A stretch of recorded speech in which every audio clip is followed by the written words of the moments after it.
Chapter 47. With the return of Kildas, the magic shooters of Fairy Tale were in an extremely excited state for the whole day. It was not only because Kildas was the strongest magic shooter in Fairy Tale, but also because Kildas was usually wandering outside and rarely returned to the guild. Sometimes, Kildas would spend a lot of time on extremely difficult missions. Sometimes, Kildas just wanted to travel outside and train himself while living the life of a wandering hero, so he spent a lot of time in other places. Everyone knew that the strongest magic shooter in Fairy Tale was a person called Kildas, but Kildas rarely appeared in the guild. Naturally, when he returned, everyone became excited. Not to mention, the magic that Kildas used was the superior destruction magic, Crush.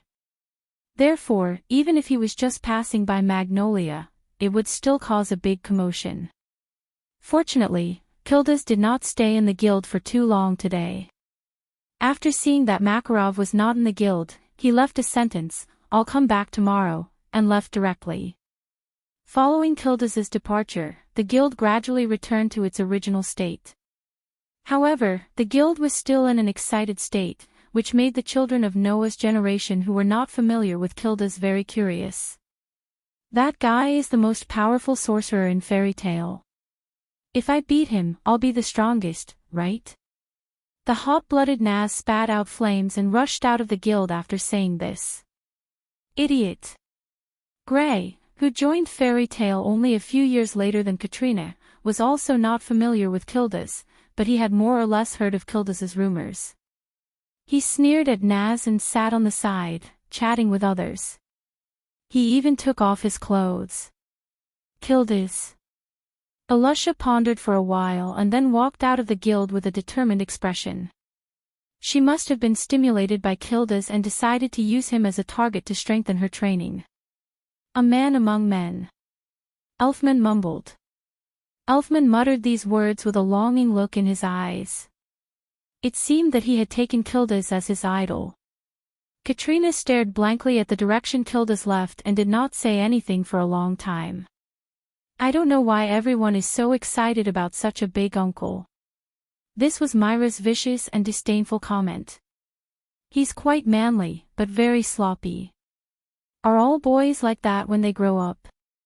This was the sigh of the mischievous Lisanna as she blinked her big eyes. Noah was the only one who glanced around at his companions before he quietly left and walked towards his room. Phew! Lying on his bed, Noah slowly exhaled and closed his eyes, sinking into silence. To be honest, the appearance of Kildas not only stimulated Alusha and the others, but also stimulated Noah. With extraordinary senses, Noah clearly knew how powerful Kildas, the strongest magic shooter in Fairy Tale, was. Noah had only felt such a strong sense of presence and power from one person so far. Makarov. In other words, as the strongest magic shooter in Fairy Tale, even if he was not as strong as Makarov, he was definitely at the level of the 10 great Saint Magi. Noah really did not expect that there would be such a powerful existence in Fairy Tale. Kildas is definitely an S-rank magic shooter. S-rank magic shooter. That was a title that only magic shooters who passed the internal test of the guild and were recognized by the guild's president could have. In the Fiori Kingdom, as long as it was one of the top guilds, there would be at least 1 or 2 S-rank magic shooters. Due to the differences in the internal tests of each guild, the strength of the S-rank sorcerers in each guild was also different. However, even in the Phantom Lord, which had a large number of people and many branches, the number of S-rank sorcerers did not exceed 5.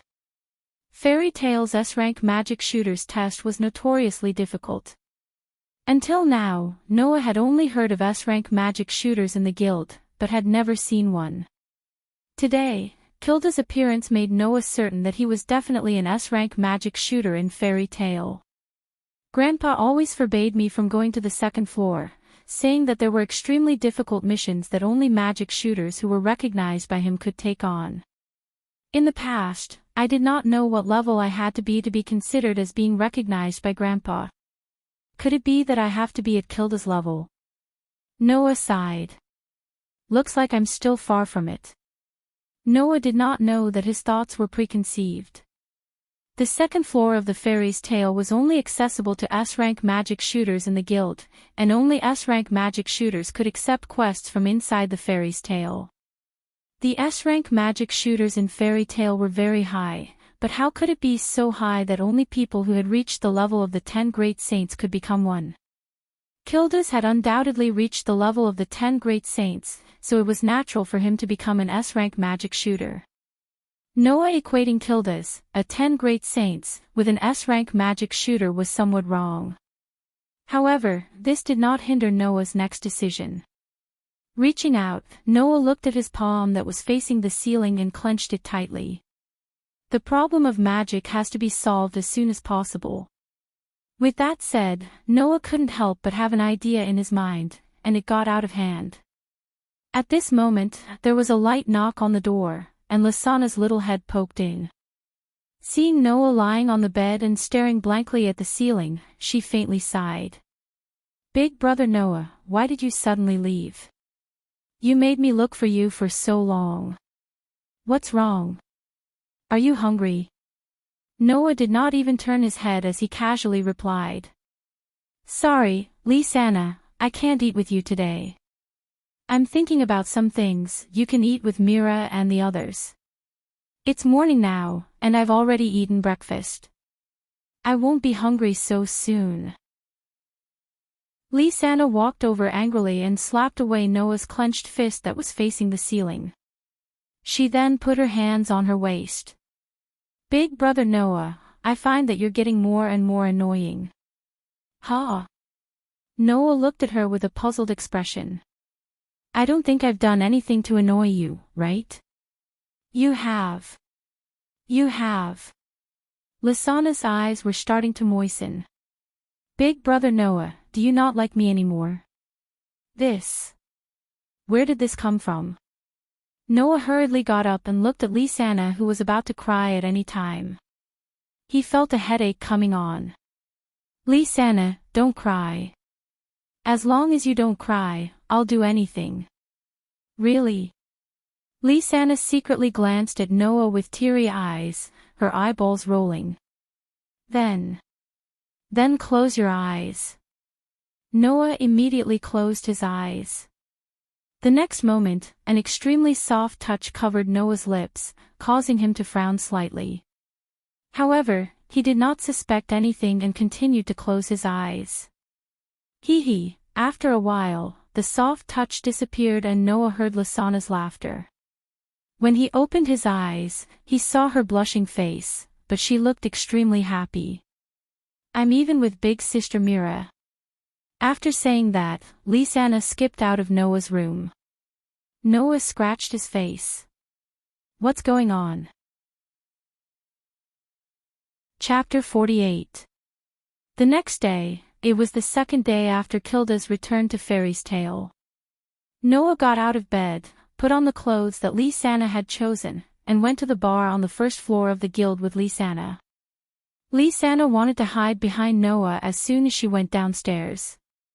After all, Naz and Gray would pounce on Noah for a duel every time this happened, and then they would be dealt with by Noah. Lysana didn't want to be implicated in this process. However, Lysana soon discovered it. Today, Naz and Gray didn't pounce on Noah at all. Instead, they sat at a wooden table. Naz, who was sitting there, was hugging his arms with tears in the corners of his eyes. He looked angry, and there was a bump on his head. Gray was making fun of Naz, which made Naz very angry. His eyes became more and more moist, and he looked like he could cry at any time. Beside Naz and Gray, Mira, Alusha, Kana, Elfman, and the others were also there. They looked at Naz, who had a bump on his head, and seemed to be scolding him, which made Naz a little dejected. What's wrong with Naz? Noah naturally noticed this phenomenon and felt a little strange. Could it be that he went to challenge Mira or Alusha in advance and was defeated? The two looked at each other and walked in the direction of Naz. "Hey, Sister Mira." Lysana pulled Myra's hand and asked curiously. What's wrong with Naz? Lisanna. The moment Mira saw Lisanna, she glanced at Noah without a trace and then snorted coldly. He deserves it. Naz seems to have gone to duel with Kildas. Alusha spread her hands and said helplessly. In the end, you saw it too. This simple sentence made Noah and Lisanna immediately understand, and they laughed bitterly at the same time. Should I really say as expected of Naz? It's really Nazi style. No matter what, the opponent is still the strongest magic shooter in the guild. How could this bastard succeed? Gray held his head in his hands. Even Noah said that Kildas is very strong, strong enough to defeat him in an instant. You can't even defeat Noah, how can you defeat Kildas? No matter what, this opponent's level is too high. Kana sighed and then pointed at Gray as if nothing had happened and reminded him. And Gray, where are your clothes? Oh. As usual, Gray was slow to realize that he was only wearing a pair of shorts. Hey, Noah, is that Uncle Kildas really that strong? Elfman asked Noah in a surprised tone.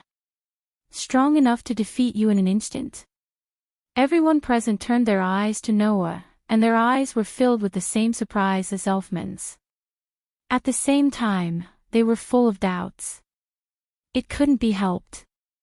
These juniors didn't know what kind of strength Kildas had. But they knew very well what kind of strength Noah had. Even if he didn't know magic, Noah still relied on his excellent swordsmanship, and his strength was comparable to the strongest among them, Mira and Alusha. Even if Naz and Gray joined forces to sneak attack Noah, Noah could still defeat Naz and Gray in an instant. They believed that even if Noah was compared to the magic shooters in the guild with real strength, he would definitely not lose out to them. Therefore, even Naz, who had been defeated by Kildas, and Kana, who seemed to have a strange attitude towards Kildas, doubted that Noah would be defeated in an instant. Mira, Lisanna, Alusha, Gray, and the others who had a good relationship with Noah were even more suspicious. In front of everyone, Noah shrugged. I can only say that Kildas is really strong. If he gets serious, I definitely won't be able to hold on for a second. A second.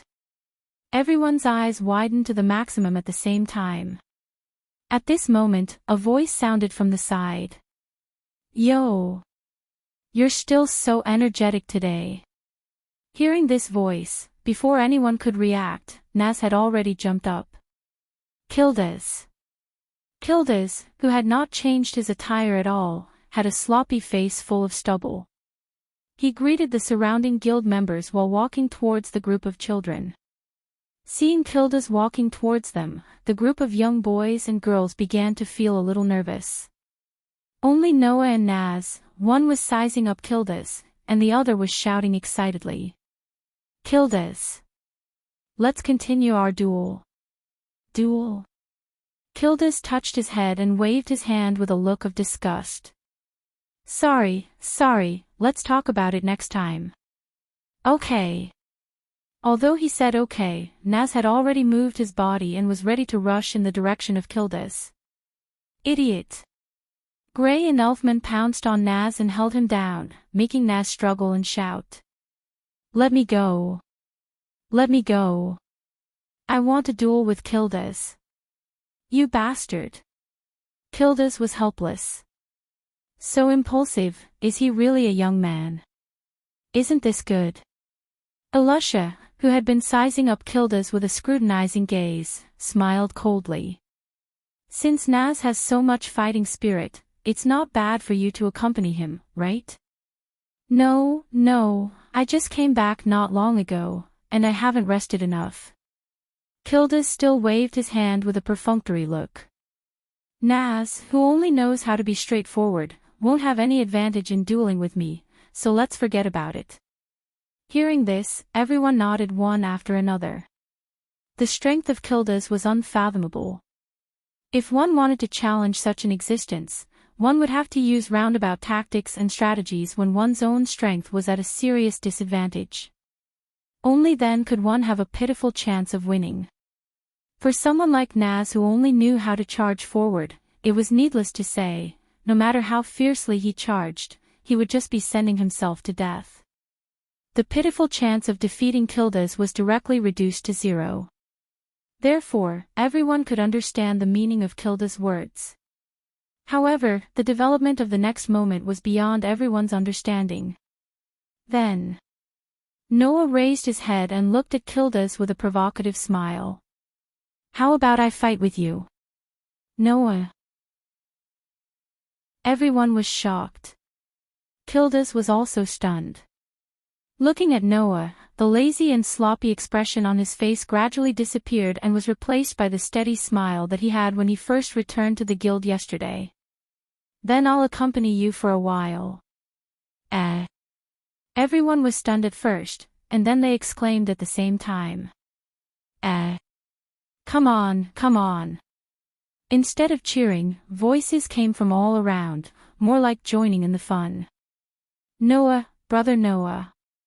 Mira, Lisanna, Elusha, Naz, Gray, Kana, and Elfman stood in the center of the crowd. Some of their faces were full of worry, some of them were full of seriousness, and some of them looked excited. It seemed that they were having more fun than Noah. On the other side of the human wall built by the magic shooters, Noah solemnly held a sheathed knight's sword in his hand and stared at Kildas, one hand still holding the hilt of his sword. Compared to Noah, Kildas had a relaxed smile on his face. "Before we fight, let me ask you a question." Kildas chuckled. "Why do you suddenly want to fight with me? Didn't you say that I can defeat you in an instant? Then you have to be serious." Noah maintained the most natural posture of drawing his sword and chuckled. "And before you get serious, I think I can still exchange a few moves with you. Actually, I'm quite curious about the president's grandson. After all, his other grandson is your brother in name. Sooner or later, I'll have to admit defeat to him, right?" Kildas gestured at Noah provocatively. "So, let me see what you're capable of." Noah did not answer, but his grip on his sword tightened. Chapter 49. Big Brother Noah. Seeing that the battle was about to begin, Lisanna, who was most worried about Noah, could not help but shout, "Be careful." Noah nodded slightly and turned to look at the relaxed Kildas. He slowly lifted his foot and stomped it down. Bang! A loud stomping sound came from under Noah's foot. Noah's body turned into a black shadow and rushed towards Kildas. "Good speed," Kildas praised. He clenched his fist and directly raised it in front of himself. A layer of dim light was faintly shining on his arm. Clang! The black shadow suddenly stopped in front of Kildas and swung his knight's sword mercilessly towards Kildas's hand. The result was the sound of metal clashing. "You're quite strong too." After blocking Noah's attack with his bare hand, Kildas's body trembled slightly. He laughed in surprise at Noah, who had taken a step back. Instead of attacking, he swung his arm. "No way." In the crowd, Mira, Lisanna, and Elusha were all dumbfounded. He blocked Noah's attack with his bare hand. Noah also stared at Kildas's swinging arm. With his extraordinary sensing ability, Noah felt the mana covering it. To be honest, the mana covering Kildas's arm was not that exaggerated. At most, it was used to strengthen the hardness of his body. If it was someone else who used the same amount of mana to strengthen their body and blocked Noah's attack with their bare hand, their hand would definitely be chopped off. However, Kildas used the same amount of mana to strengthen his arm and block Noah's attack. Others might find it inconceivable, but Noah realized that something was wrong. Kildas didn't just use his mana to strengthen his arm. Noah could clearly feel that the mana covering Kildas's arm was compressed into a ball like water. This was the secret behind how Kildas was able to block Noah's attack with his bare hand. When ordinary people used mana to strengthen their arm, it was like using mana as water while their hand was soaked in water. This way, when someone slashed with a sword, the water would more or less create resistance, reducing the strength and threat of the attack. Not only did Kildas use magic to strengthen the hardness of his arms, he also squeezed the magic into a dense ball, directly compressing the water into ice. The result of this was that ice was able to block the slash, unlike water, which was only able to obstruct the slash and reduce its power. Noah had never seen such a way of using mana before, and it made Noah's eyes light up as he came to a sudden realization. So, mana could be used like this. Noah, who had a lot of understanding, glanced at the knight's sword in his hand, and his eyes flashed. Since Kildas could compress his mana and increase its density to strengthen his arm, then if he used the same method to cover his sword with mana, would he be able to greatly increase the sharpness of his sword? Thinking of this, Noah directly turned his thoughts into actions. The mana in his body flowed out continuously and gathered on the knight's sword in his hand. To be precise, it should be said that it gathered on the body of the knight's sword. Then, Noah used his superb control over magic power that he had trained hard for 2 years to control the magic power that covered the knight's sword. He compressed the magic power that flowed like water on the sword into a thin layer that was even thinner than the sword itself. Kildas, who noticed this, was really surprised this time. But before Kildas could say anything, Noah once again rushed out. His body shot out like a bullet from a gun, and the knight's sword in his hand rubbed against the air. In the sharp sound of the air breaking, he slashed towards Kildas. Kildas's gaze turned cold. He hurriedly raised his hand that was compressed with mana and blocked in front of himself. Clang! A loud sound, like the ringing of a bell, reverberated in the air. Kildas, who was at ease just now, actually took a step back in the sound of the bell. His eyes were full of shock as he looked at Noah. Kildas retreated. The magic shooters of fairy tales suddenly burst into an uproar. A 13-year-old child had forced the strongest S-rank magic shooters of fairy tale to retreat. Although Kildas was careless and didn't expect Noah to suddenly use mana in such a way, it was natural for outsiders to be surprised. As for Mira, Lisanna, and the others, their faces were full of joy. On the other hand, Noah, who had caused this scene, seemed to be immersed in it. His pupils gradually constricted. It can be even thinner and sharper. Muttering this sentence, the mana covering the knight's sword in Noah's hand surged and became even thinner and sharper. In fact, Noah even made the magic vibrate and rub against each other like a chainsaw. Ha! With a cold shout, the knight's sword in Noah's hand turned into a blur and swung forward like a storm, leaving behind streaks of dazzling sword light. His vision was filled with streaks of sword light in an instant, which made Kildas tremble. He quickly raised his other hand and used both hands to block in front of his body. Clang, clang, clang, clang. In the center of the field, streaks of sword light fell on the pair of muscular arms. It was as if they were chopping on some kind of steel, and the sound of bells rang out continuously. It can be even thinner and sharper.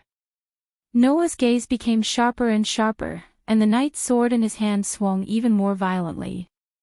The mana covering the sword was becoming thinner and thinner, and the friction was getting faster and faster, making the sword sharper and sharper. Perhaps, under such circumstances, Noah already had the ability to slash a house in half with a single slash. However, such powerful slashes only left white marks on Kildas's arm that was blocking in front of him. They couldn't even scratch the skin on Kildas's hand. What a shocking fellow! Yizichin sighed. Hiding behind his crossed arms, Kildas raised his head and looked through the streaks of sword light that formed a net and fixed his gaze on Noah's face. Then, he slowly raised the corner of his mouth. But this is not enough. After saying that, Kildas abruptly opened his arms. Bang! The streaks of sword light that were slashing towards Kildas's arms were like a spider web and were easily blown up by Kildas. However, Noah was not surprised when he saw Kildas's exposed chest. Instead, he was delighted. Now's the time. Wave-like magic power surged out of Noah's body and gushed into the knight's sword in his hand, pouring into the blade of the knight's sword. The knight's sword in Noah's hand emitted a strong light. Clang! Along with the sound of the sword, a comet-like sword light burst out from the space with a sharp sonic boom.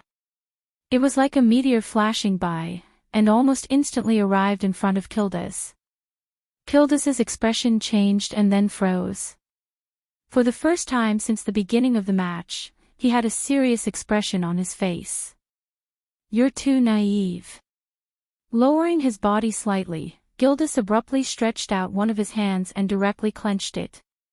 A monstrous amount of mana surged out from his hand. Bang! Under the gazes of the crowd, the dazzling sword light turned into powder like a piece of dough when Kildas clenched his fist. Then, Kildas threw a punch at Noah's face, whose pupils had shrunk. Chapter 50. Dong! Along with a low muffled sound, the hearts of the surrounding onlookers also jumped fiercely. Soon after, everyone present saw it. Noah's small body was like a kite with a short string. His body flipped a few times in the air and flew out. Then, he landed heavily on the ground dozens of meters away, making a loud crashing sound. Noah, brother Noah.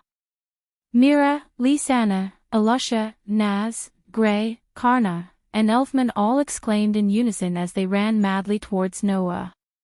Oh no! Even Kildas, who was still in the posture of swinging his fist, was shocked. I accidentally got serious. Brother Noah. Lisanna helped Noah up from the ground, her eyes almost instantly tearing up. Brother Noah. Brother Noah. Mira stood in front of Kildas, her body surging with extremely dark mana like ink. Her eyes and expression became extremely ferocious. I'll kill you. Alusha, Naz, and Gray also got into their battle stances and stared at Kildas in front of them. It seemed that they would attack at any time. Although fists and kicks had no eyes, it was inevitable that there would be some injuries in this kind of duel. However, looking at the power of Kildas's punch, it was possible that it could have blasted a rock. As for Noah, it would not be strange even if he died, since he had taken the hit with his head. No matter how much Fairy Tale valued her companions, no matter how much she shouldn't be hostile towards her own people, under such circumstances, everyone couldn't care less. No matter what, this is too much. Alusha said angrily. Do you want to kill Noah? Don't think that we will be afraid of you just because you are an S-rank archmage. Gray also surged with mana. It seemed that he was also very angry. If anything happens to Noah, I will not let you go. Kildas. Naz gritted his teeth. Watch me take revenge for Noah. Seeing that Alyssa, Naz, and Gray were surging with mana, and Mira was about to rush out with a face full of rage, Karna and Elfman were completely panicking. Say. Everyone. Elfman was at a loss for what to do. Cold. Calm down. Karna stood in front of everyone and opened her arms as if she was protecting Kildas. Wait. Everyone, calm down. Around them, the magic shooters from Fairy Tale also cast a reproachful look at Kildas. Just as Kildas was about to say something, Noah gently pushed her away and stood up. Everyone, don't worry. I'm fine. Noah, brother Noah. Mira, Lisanna, Alusha, and the others quickly gathered around Noah, as if they were going to take care of Noah. You're fine. Kildas was surprised to see that Noah seemed to be fine. You were hit by that punch and you're fine. If I was hit, something must have happened. Noah smiled bitterly and raised the knight's sword in his hand and stroked it. It helped me dodge your punch. It. Everyone's eyes were focused on the knight's sword in Noah's hand. That's a magic weapon, right? Kildas suddenly realized. You mean, it was the effect of this magic weapon that helped you dodge my punch? Yes. Noah nodded and held the knight's sword in front of him. This sword can control the distance at will. Control the distance at will. This was the effect that Noah's magic knight's sword had been hiding.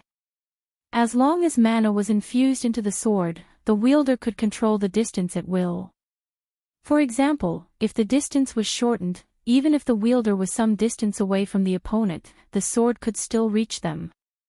When Mira, Elfman, and Lysana were in danger in the forest, Noah had used this effect to shorten the distance between him and the giant, saving Lysana in time. Just now, Noah also took advantage of the moment when Kildas opened his hand and revealed a flaw to use this effect. He shortened the distance between him and Kildas to the limit and struck out with that stunning sword. After all, if the distance was reduced to 100th, the speed of the knight's sword would increase by 100 times and the force of impact would be 10,000 times greater. Moreover, Noah's sword also had the ability to negate the recoil, allowing Noah to strike with all his might at any time without worrying about being injured by the recoil. That was why the three siblings were cut in half by Noah's sword. Kildas had no choice but to get serious just now to block Noah's strike that had shortened the distance by 100 times, increased the speed by 100 times, and increased the force of impact by 10,000 times.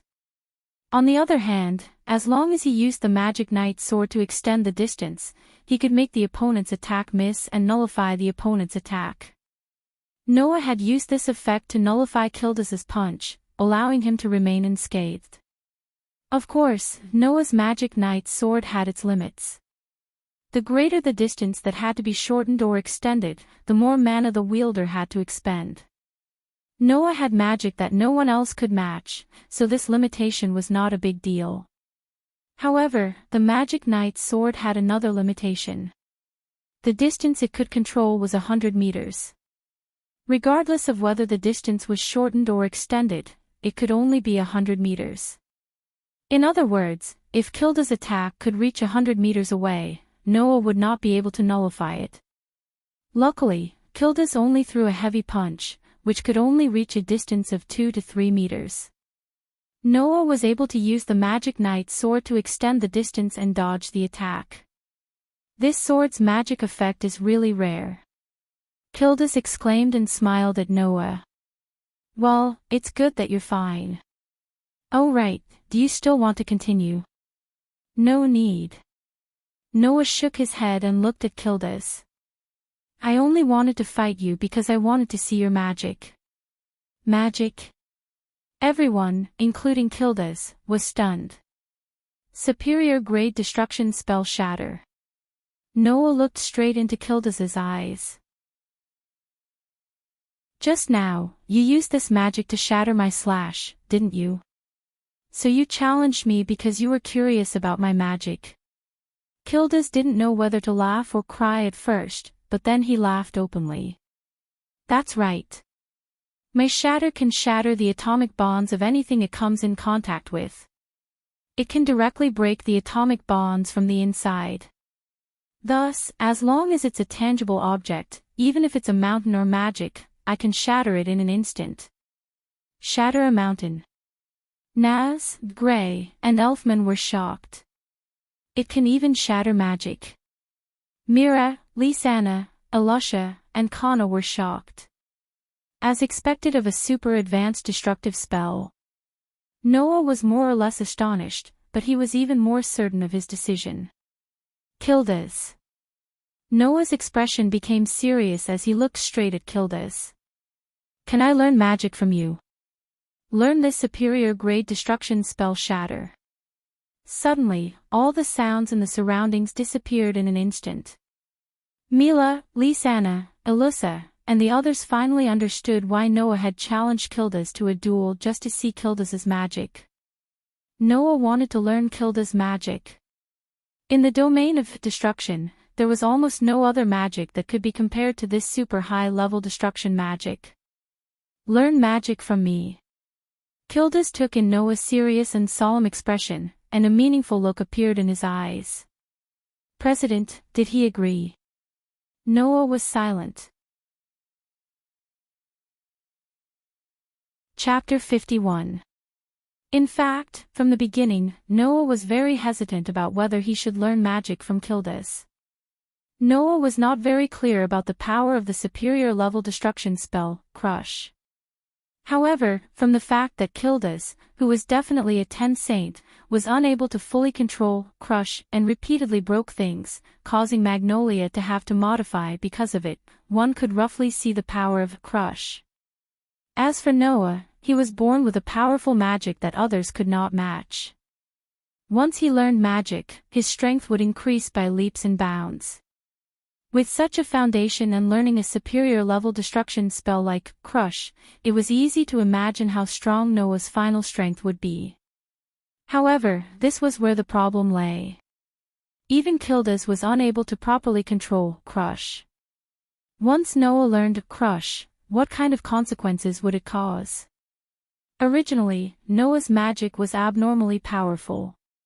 Even in the past, due to his magic going berserk, it would cause no small amount of disasters. Now, if this magic was used to use the superior level destruction spell, Crush, if he was not careful and was unable to control it like Kildas, then the disaster it would cause would definitely not be comparable to Kildas' level of disaster. Noah was finally able to completely control his magic with great difficulty. However, after learning magic, there was still the possibility of it causing a disaster. How could Noah not hesitate? After all, Noah originally worked hard to train his magic controls so that he would not cause trouble for the people around him after learning magic. If learning Crush would still cause the same consequences, then it would be putting the cart before the horse. Not to mention, after a sorcerer learned magic, their magic power would also increase as they became more familiar with the magic. If Noah really did not want to cause trouble for the people around him, then he would still have to work hard in the future. This was a long way to go. Thus, when he decided to learn Crush from Kildas, Noah also took a long time to make up his mind. Thinking of this, Noah took a deep breath and nodded heavily. Although I have not told Grandfather, I think Grandfather should not oppose me. Oh? Kildas asked with great interest. Why? Because I've already made up my mind. Noah raised his head and said. Once I start learning Crush, I won't return to Fairy Tale, as long as I don't control it well. Whoa. The surrounding people were all shocked. Noah, big brother Noah. Mira, Lisanna, Elusha, and the others immediately panicked. However, Noah was still staring at Kildas. The look in his eyes seemed to tell Kildas how determined he was to make this decision. Kildas rubbed his head. This is going to be troublesome. When Kildas looked very distressed, an aged voice drifted into their ears from outside the crowd. Kildas. The crowd gradually opened up a path, and Makarov walked in from the outside, appearing in the eyes of everyone present. President. The surrounding people immediately called out. Grandpa. Naz and Gray hurriedly said to Makarov. You came at the right time. Quickly persuade Noah. Grandpa. Noah looked at Makarov, who was slowly walking towards him, and remained silent. President. Kildas glanced at Makarov and shrugged his shoulders. You came at the right time. I don't know what to do. Kildas. Makarov grinned. Just agree to Noah's request. President. Mira, Lisanna, and the others all called out. Makarov immediately raised his hand and suppressed the voices of the surrounding people. He walked in front of Noah and fixed his eyes on him as he said. Have you really made up your mind? Yes. Noah, who had hesitated for an entire day before making up his mind, nodded without hesitation. I've already made up my mind. Then it's fine. Makarov did not hesitate and turned his gaze to Kildas. Kildas, is there anything that's inconvenient for you? I don't mind. Kildas spread his hands like a hoodlum. Although the crushed spell is very precious because it is a super high-level destruction spell, it is also very difficult to learn and control. Usually, People who seek stability will not choose this spell. Now that there is someone who wants to learn it, I will not hide this spell. After that, Kildas changed the topic again. However, I don't have the patience to stay in one place for so long, and I don't have that much time to teach others either. So, let me go back and write down Crush so that Noah can learn it himself. That works too. Noah nodded and agreed with a smile on his face. Thank you, Kildas. Well, take it as a reward for forcing me to retreat, and an apology for almost hurting you when I accidentally got serious. Kildas turned around and waved at Noah. Then I'll go back first. The spell book should be ready by today. You can come to my place tomorrow to get it. With that, Kildas walked out of the crowd and headed back to his house.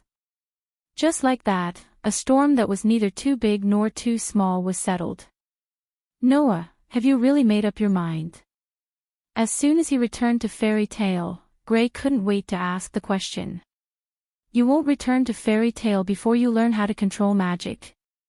Are you serious? That's a super powerful spell that even Kildas can't control. Lysana's voice carried a hint of grievance. If Big Brother Noah can't learn it, then you won't come back, right? The Crush spell is indeed very powerful, but didn't you say that the more powerful the spell, the better? Even Mira couldn't help but feel a little anxious. There are so many spells in the library, I don't believe that you can't find what you want. How about you think about it a little more? Alusha seemed to have an opposing opinion. I think that everyone has a point. You should think about it a little more. Naz, Kana, and Elfman all nodded, showing that they agreed with everyone's opinion. His gaze swept across the faces of his friends in front of him one by one, and Noah sighed.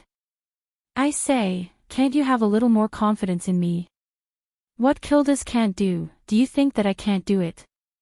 I said that I won't return to Fairy Tale, but I won't go anywhere. Without giving anyone a chance to explain, Noah directly explained. I just want to find a place nearby where there is no one to stay and concentrate on practicing magic. Even if I don't return to the guild, I won't go anywhere. Nearby? Lysana quickly asked. Is it the riverbank? No, I plan to go to the mountains nearby. Noah smiled. After all, what I want to learn is the most outstanding spell in the field of destruction, Crush. If I'm not careful and destroy that place, then it'll be troublesome. I don't want to personally bury the place where I've been staying for almost 2 years. Everyone suddenly looked at each other. Have a little more confidence in me. Noah ended the conversation with this sentence. I'll definitely come back.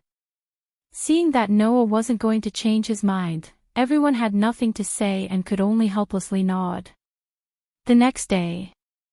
At the foot of a medium-sized mountain near Magnolia, Noah appeared, carrying a cloth bag with a knight's sword.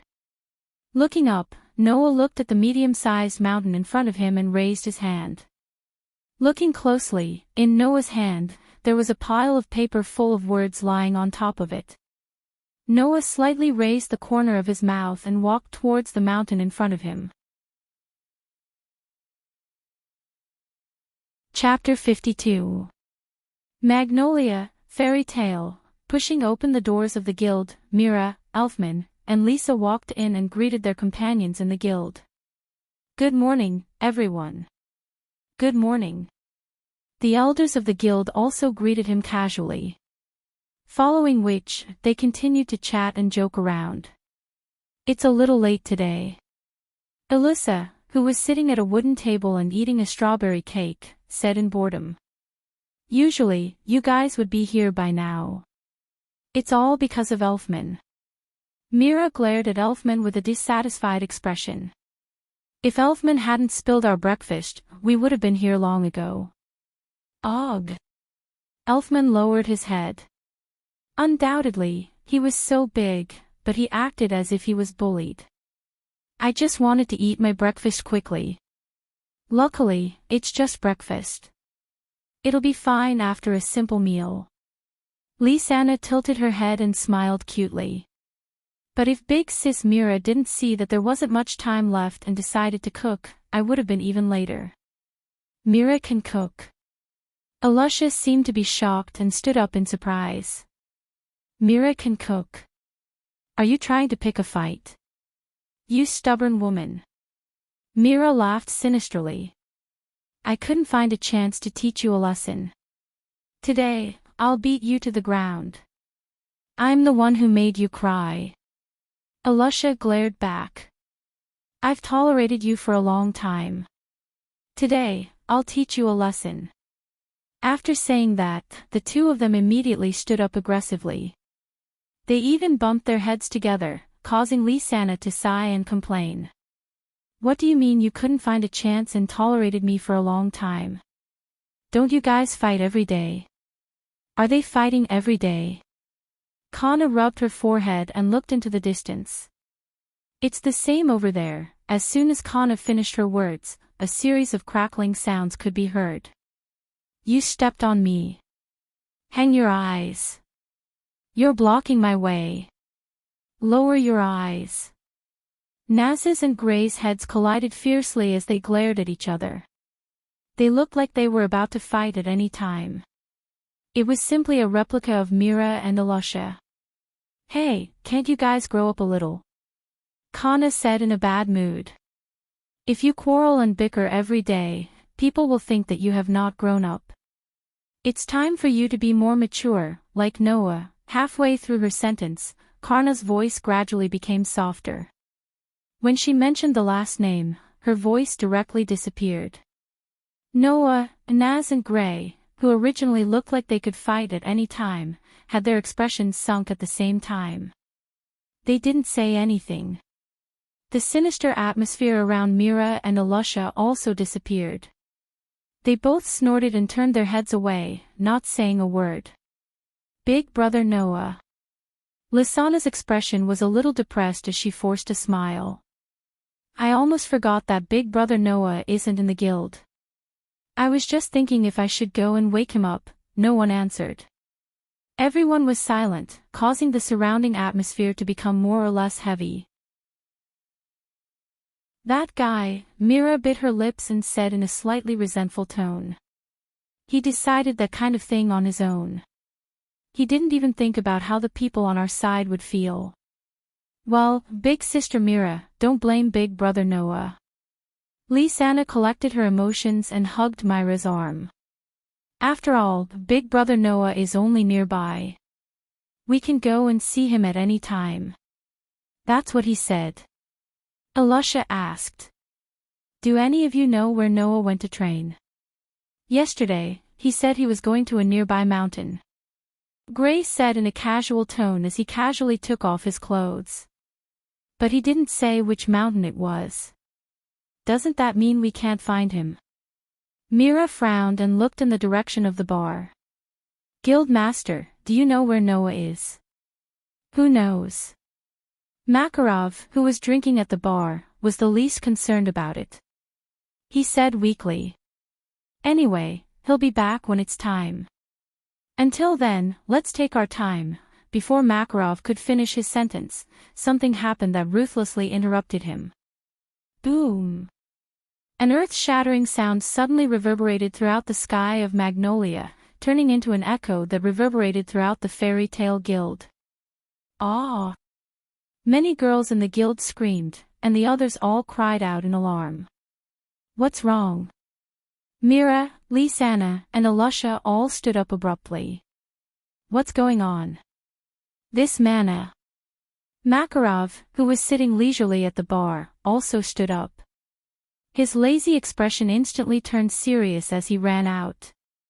Seeing Makarov run out, Mira and the others looked at each other and ran out as well. Huff. Huff. Huff. Huff. Almost everyone in Fairy Tale ran out of the guild and followed behind Makarov. They ran along the street in a certain direction. After passing through 2 streets and many tall buildings, Makarov led the members of Fairy Tale out of Magnolia. After an unknown amount of time, the scene in front of them gradually widened, and the number of buildings in the surroundings decreased. The members of Fairy Tale also arrived at the wilderness and continued to run forward. Undoubtedly, Makarov, who had been running at the front, was already old, but his face was not red nor was he out of breath. When he saw a figure appear in front of him, he was startled and stopped. Kildas. Oh. Kildas turned around and saw that Makarov had brought the entire Fairy Tale over. His eyes widened in shock.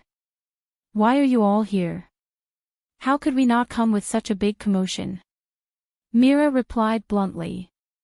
By the way, what's going on? What's going on? Kildas let out a rare sigh and let them go.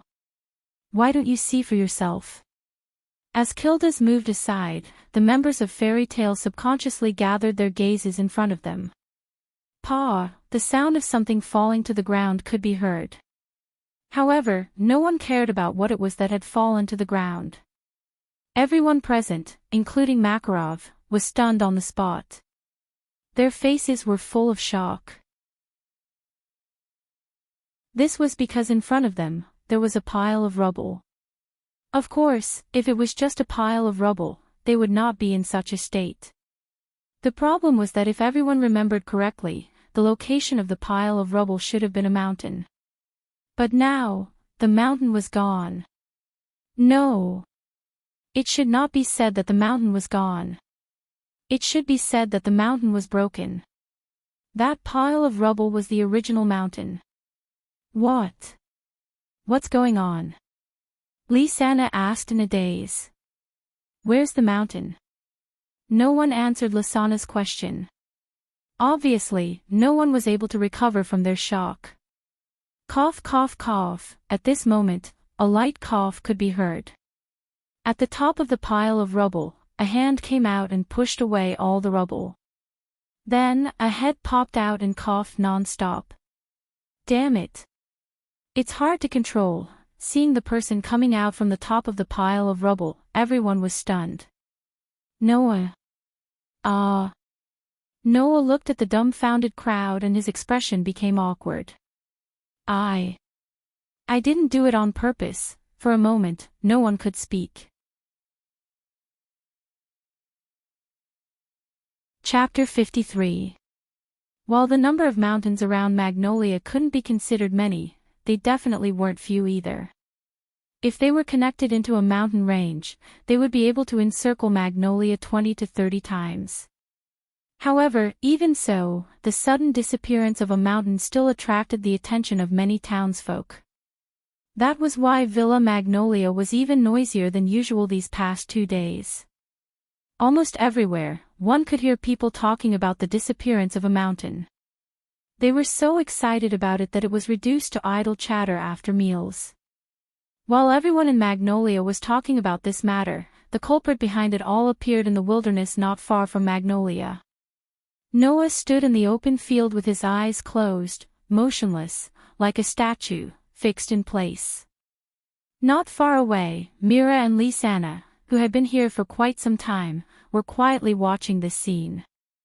Ever since he turned the nearby mountain into a pile of rubble 2 days ago, Noah no longer dared to find a random mountain to stay in. Instead, he found a place where no one would come under normal circumstances and built a simple stone house to stay in. Noah knew that he was born with a physique that was different from ordinary people. Not only was his body immune to all negative powers and side effects, but he was also able to absorb powers that didn't belong to him but entered his body. He was also able to recover his mana on his own. He also possessed mana that others couldn't match in extraordinary senses. Other things aside, just his extraordinary mana meant that once Noah learned magic, his strength would definitely increase by leaps and bounds. Furthermore, the magic that Noah had chosen to use was the superior level destruction magic, Crush. Using such a powerful magic to cast, Crush, the power of a Crush was absolutely astonishing.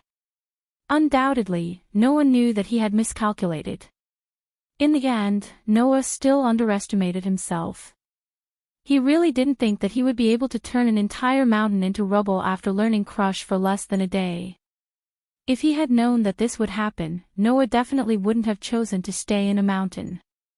Instead, he would have found a deserted place to stay. Of course, even if this was the case, Noah's path to learning magic could not be said to be peaceful. If someone happened to pass by here, they would definitely be shocked. Because in this extremely vast and uninhabited wilderness, on the ground, there were many deep pits of various sizes.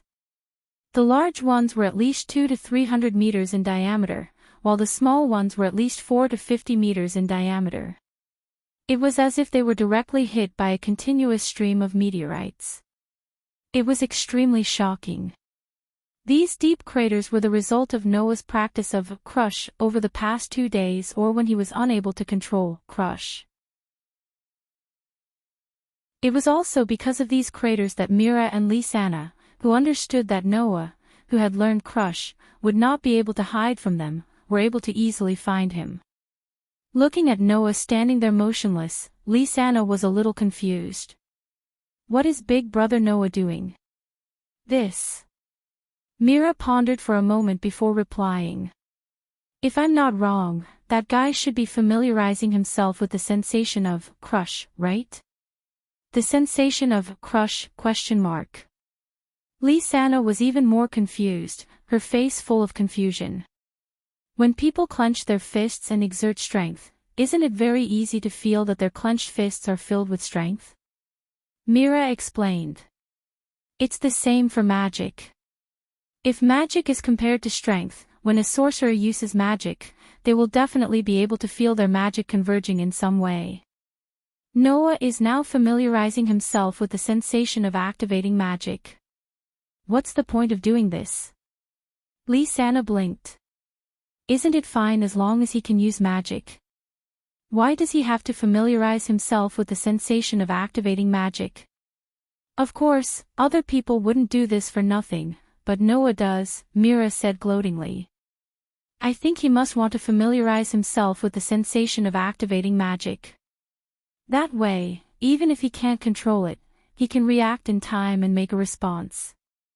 Just like before, if Noah had run out of the mountain in time when he lost control of his magic, the mountain wouldn't have disappeared.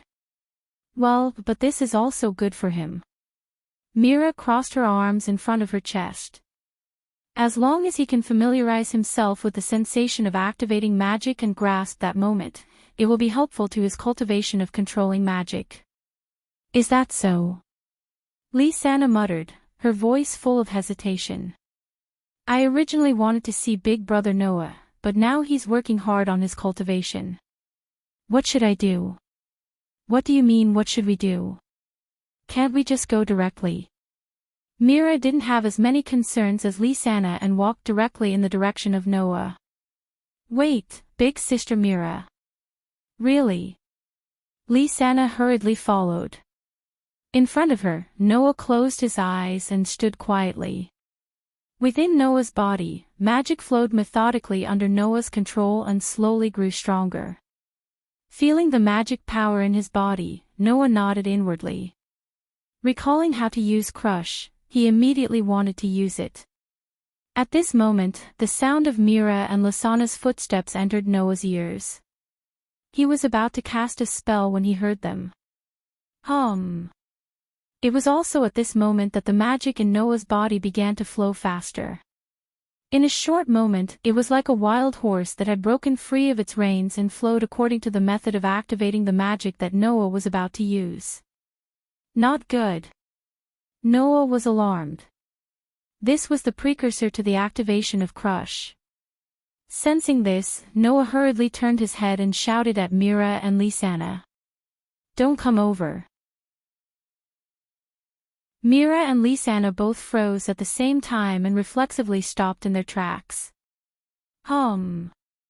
At the same time, a dazzling light burst out from Noah's body and expanded in all directions like a shockwave.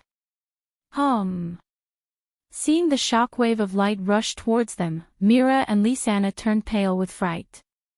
In their hurry, they only had time to raise their hands to block in front of their eyes before their slender bodies were swallowed up by the dazzling light.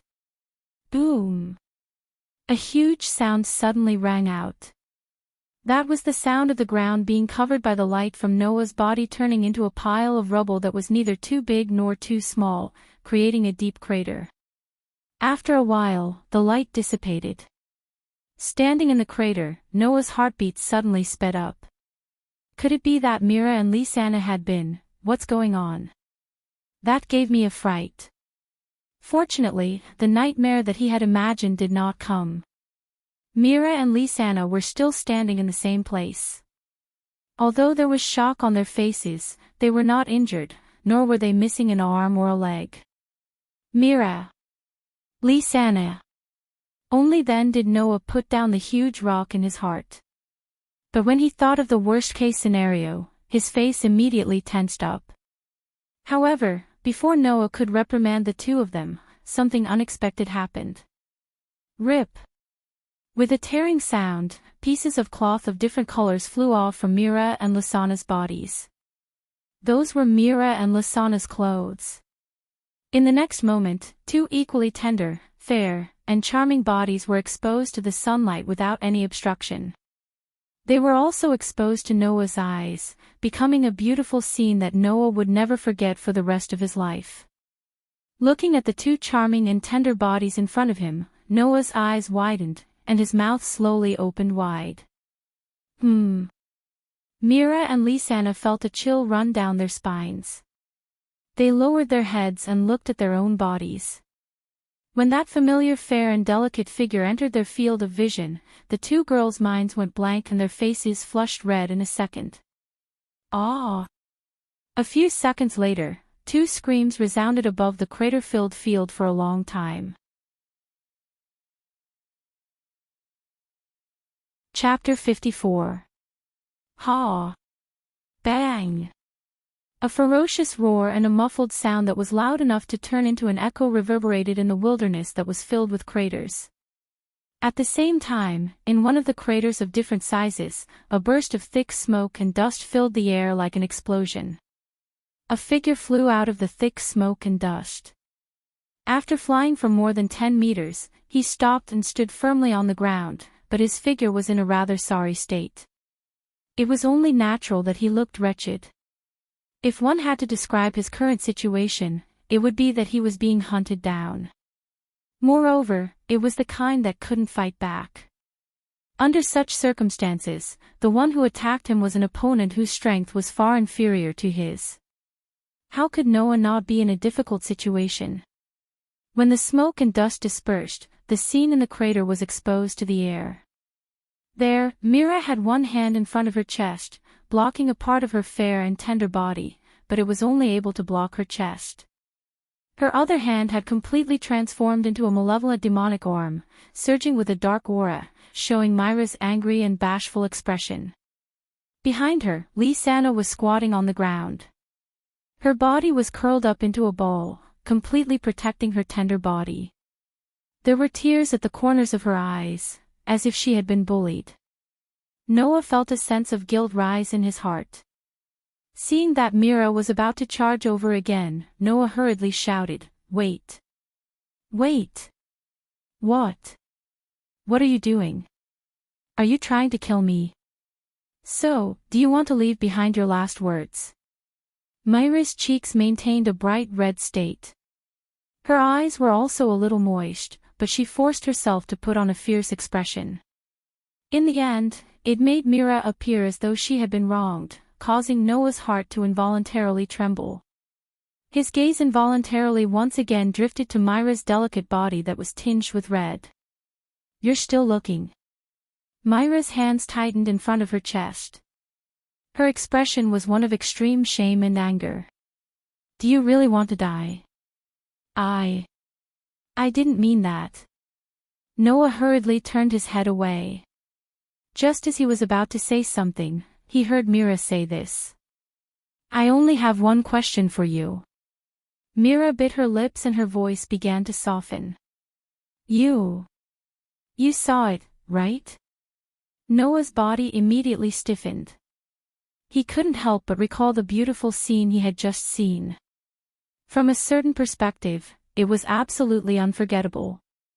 Fair skin. Slender waist.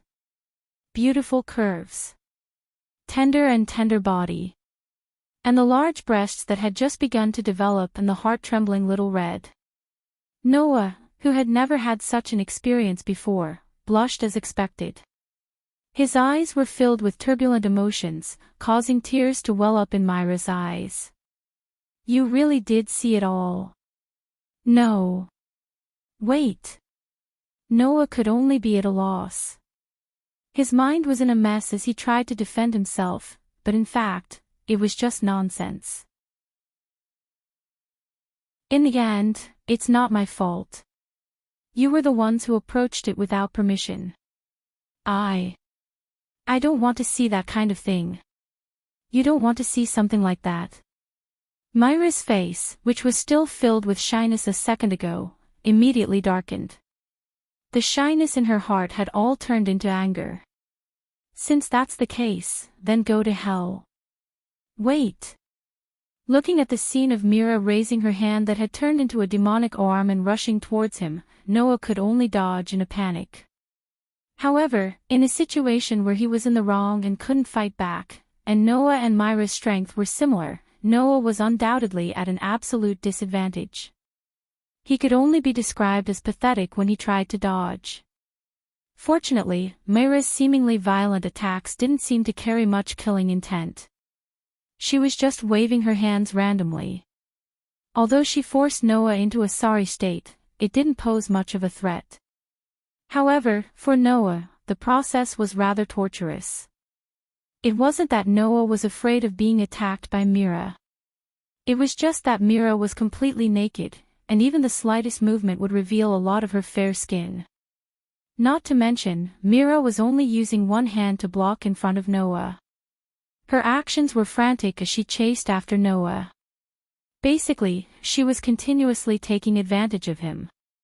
In other words, Noah could be said to be in pain and pleasure at the same time. On the other hand, Lisanna, who had been crouching on the ground, was the first to notice this. She hurriedly shouted at Mira. Sister Mira. Your body. Mira, who was about to give Noah a head-on attack, finally realized that she was in trouble. She hurriedly retracted her hand and covered her upper body and lower body. Noah. I hate you. Hearing that, Noah could only turn his head away and try his best not to look at Mira and Lisanna. His face was full of distress. I really didn't do it on purpose. After the commotion, Mira picked up her and Lisanna's clothes that had been reduced to shreds. Using some unknown method, she wove a large number of shreds into something that resembled a swimsuit and put it on with Lisanna. At this moment, Strauss's white-haired sisters were staring at Noah with gazes that seemed to be able to pierce through people. One had a ferocious expression, while the other had puffed up her cheeks and looked aggrieved. This made Noah, who was standing in front of Mira and Lisanna, feel as if he was sitting on pins and needles. To be honest, ever since he lost control of his emotions due to his mana, Noah had become very good at controlling his emotions. However, even with that being the case, Noah was still helpless in the face of such a situation. After all, this was the first time Noah had encountered something like this. Therefore, this was also the first time Noah had put himself in such a difficult position. Brother Noah. Lisanna said sternly after a while. Is there anything else you want to explain? I only want to say that everything was an accident. Noah concluded with a single sentence, trying his best to explain himself. But I really did see it. If you want to blame me, I have nothing to say. Wah. What did you really see? Don't you know how to cover it up?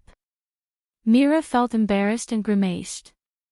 In any case, if you dare tell a fourth person about what happened today, Noah, you know the consequences. As she spoke, Mira ticked her fingers. This action didn't make Noah feel threatened in the slightest, but he didn't know whether to laugh or cry. He could only raise his hands in surrender. All right, don't worry. I'll quickly forget about what happened today. Forget? What surprised Noah was that not only did Mira and Lasana's expressions not ease up, they even seemed a little angry. This made Noah feel a little uneasy. Wah. What? Did I say something wrong? Brother Noah. Lysana said in a reproachful manner. Forget about what happened because of an accident. That's an irresponsible way of saying it. You're exaggerating, right?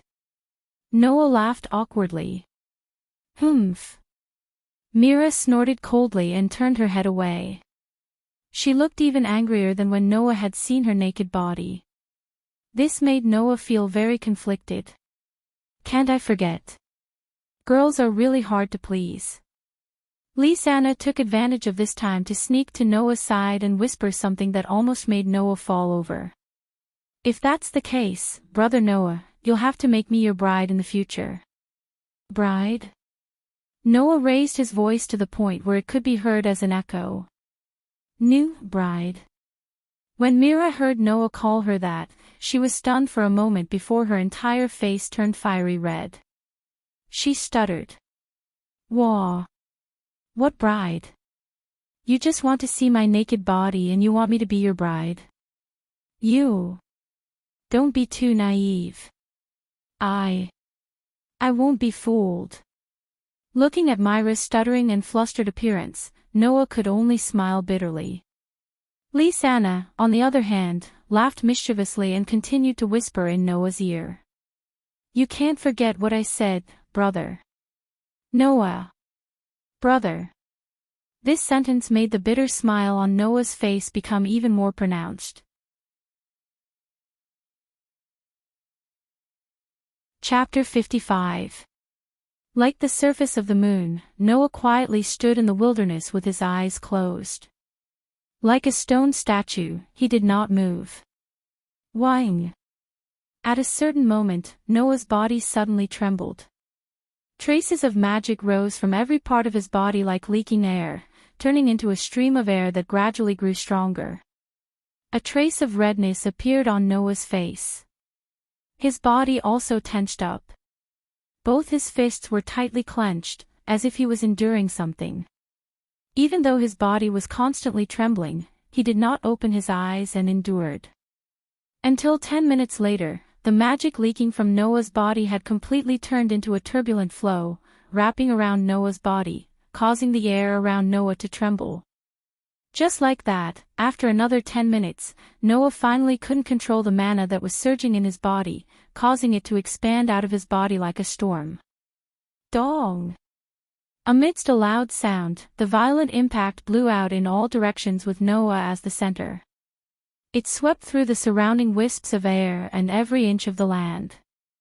Pang! With Noah as the center, the ground within 100 meters of him collapsed without warning, as if it had suddenly been completely cut open, turning into pieces of gravel. Some flew into the sky, some fell to the ground, stirring up countless clouds of dust that spread in all directions. This scene lasted for a long time. Sigh. After everything calmed down, Noah opened his eyes, looked at the newly formed large holes around him and sighed. When will I be able to completely control the superior grade destruction magic, Crush? The negativity only lasted for a while. After a while, Noah pulled himself together. Even Gildas was not able to completely control it. How can it be that easy for me to control it in just 5 days? Not to mention, I have only just learned how to use Crush. I still need to continuously practice, cultivate, and strengthen myself. Learning how to use magic did not mean that one had succeeded. Being able to use a magic shooter's magic was one thing, but in the days to come, one still needed to constantly practice. After all, magic that had just been learned was undoubtedly the weakest. Only by continuously strengthening one's magic and being proficient in using one's magic could one make magic more powerful. Take Gildas for example. When he first learned Crush, he certainly could not be like Noah, who could crush a mountain when he lost control. At the very beginning, being able to crush rocks was already a very good result. Noah was the same. Now, Noah had only just learned how to use Crush. Although the power of Crush was so strong because of his powerful magic, it was still just the beginning. Needless to say, the superior grade destruction spell, Shatter, could not only shatter rocks and the like. When trained to the highest level, even magic spells could be shattered, and even human bodies could be directly shattered, burying the opponent in an instant. This was the terrifying aspect of the superior grade destruction magic, Crush. Noah was now only relying on his powerful magic to use Crush. It could destroy the ground, mountains, buildings and so on, but if he wanted to reach the realm of being able to crush magic and even a person in an instant, it was still too early. However, if I can't even control it to this extent, when I practice Crush, won't it be even more difficult to control it? Noah closed his eyes again. I have to perfect control of this stage of a Crush as soon as possible. Most importantly, Noah did not want to use his Crush on something like tearing up clothes. Thanks to the incident of him tearing up Myra's and Lasana's clothes 3 days ago, now, even if Mira and Lisanna came to see him, they would not come within 5 meters of him. Moreover, once there was any sign of trouble, they would immediately run away, which was quite a blow to Noah. He was not a gentleman. Could it be that he would take the initiative to tear up their clothes? Thinking of this, Noah once again made up his mind. I have to perfect control of this stage of a Crush as soon as possible.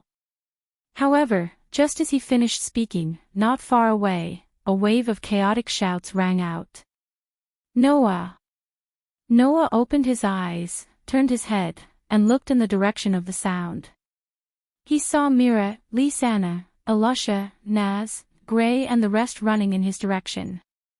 Even Karna and Elfman came, their faces filled with shock, which made Noah curious.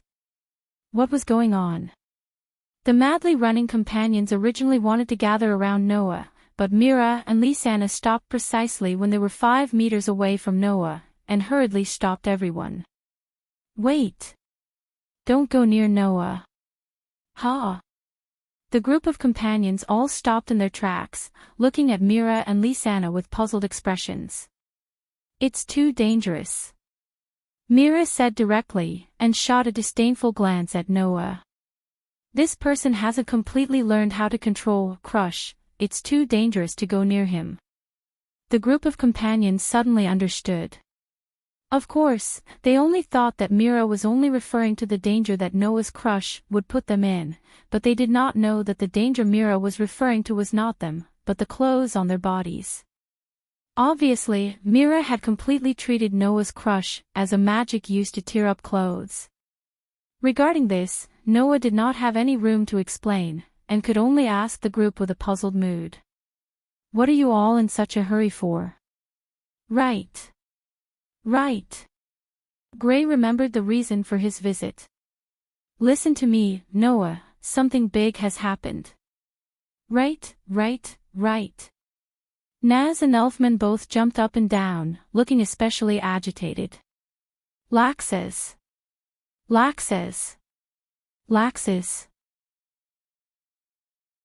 Hearing this somewhat unexpected name, Noah frowned, and turned his gaze towards Alusha's direction. Actually, 5 days ago, after you came out to train, the guild leader announced something in the guild. Alusha tacitly understood the doubts in Noah's heart, and nodded her head to answer. Just 5 days ago, the guild leader announced the start of this year's S-Rank Magic Shooter Advancement Test. S-Rank Magic Shooter Advancement Test. Noah stared blankly there. S-Rank Magic Shooter Advancement Test. Just like the literal meaning of the name. It was a test that was held internally by the guild, and only targeted at the members of the guild. Moreover, only magic shooters approved by the guild leader had the qualifications to participate. If one passed the S-Rank Magic Shooter Advancement Test, then the magic shooter would be promoted to an S-Rank Magic Shooter, and would have the qualifications to accept the extremely difficult missions on the 2nd floor of the Fairy Tale Guild. Noah really did not expect that on the day he left the guild, the Fairy Tale would hold an S-Rank Magic Shooter Advancement Test. It was really too coincidental. At this time, Noah suddenly remembered. Just now, Naz and the others seemed to have mentioned Laxus, right? At this time, they mentioned the S-rank magic shooter advancement test, and also mentioned Laxus. Could it be? Noah's gaze became slightly serious. Every year, only one person can pass the S-rank magic shooter advancement test, otherwise, there would not be a single person. Could it be that the person who passed this year's S-rank magic shooter advancement test is?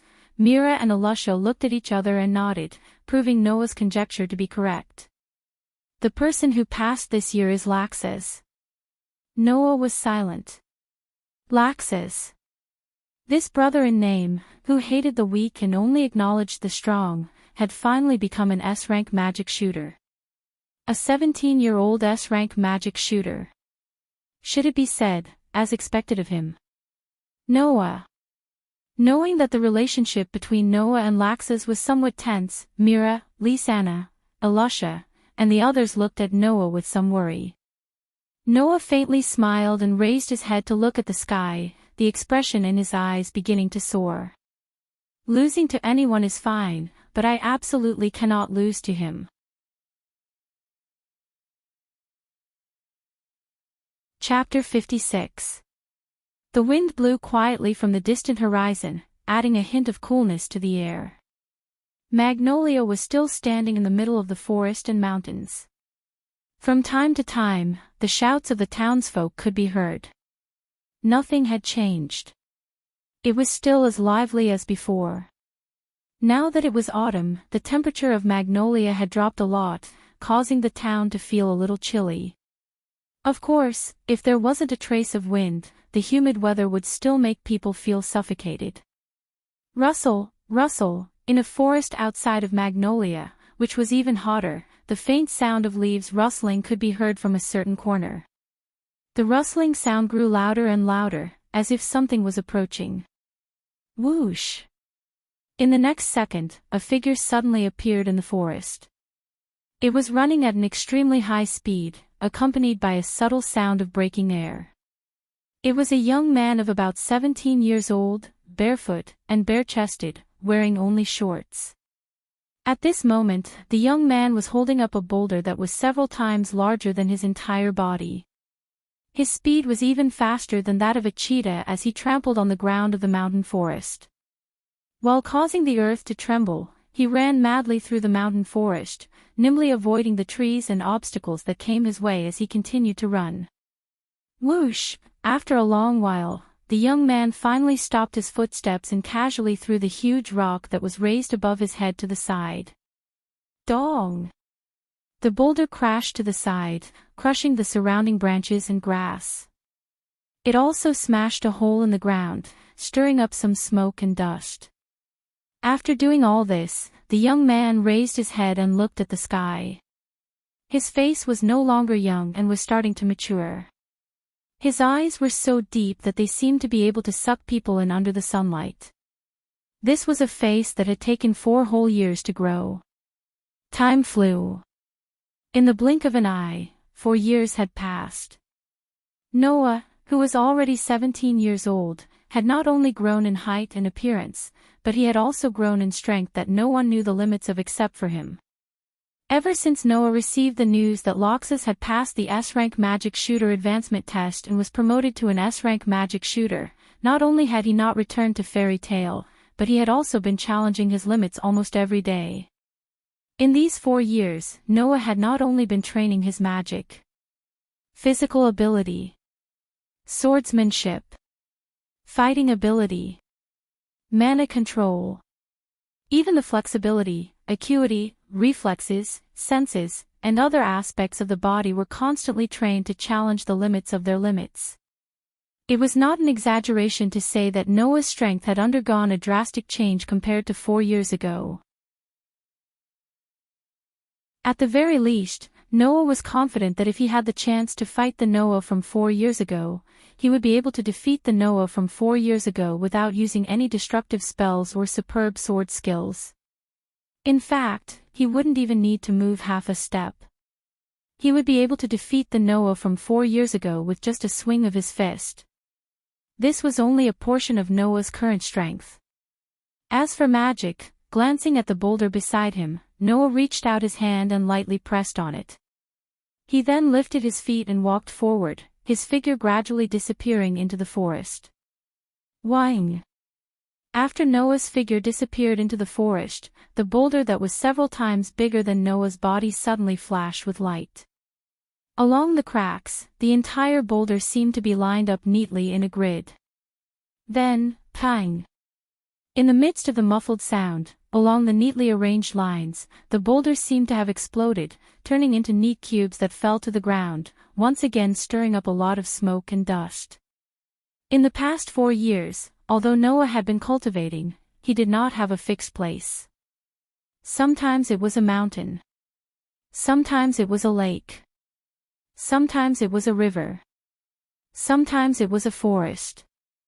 Sometimes it was a deep valley or an abyss. Just like that, Noah continued his cultivation as he wandered in various peaceful environments and dangerous places without a fixed residence. However, even if the place was different, Noah had never left the range where he could see Magnolia. Even if he went deep into the dangerous forest and fought with all kinds of monsters to hone his combat experience, Noah would find a high place every day to take a look at Magnolia and take a look at the fairy's tale. Also because he did not go too far from Magnolia, in the past 4 years, Mira, Lisanna, and Alusha could find traces of Noah from time to time. Sometimes it was a group. Sometimes it was an individual. Sometimes it was a group. Sometimes it was only 2 or 3 people. In short, every once in a while, Noah could always see his childhood friends, so his days were not boring. After all, even the longest time they did not see each other was only half a year. Of course, the shortest time they did not see each other was more than 2 or 3 months.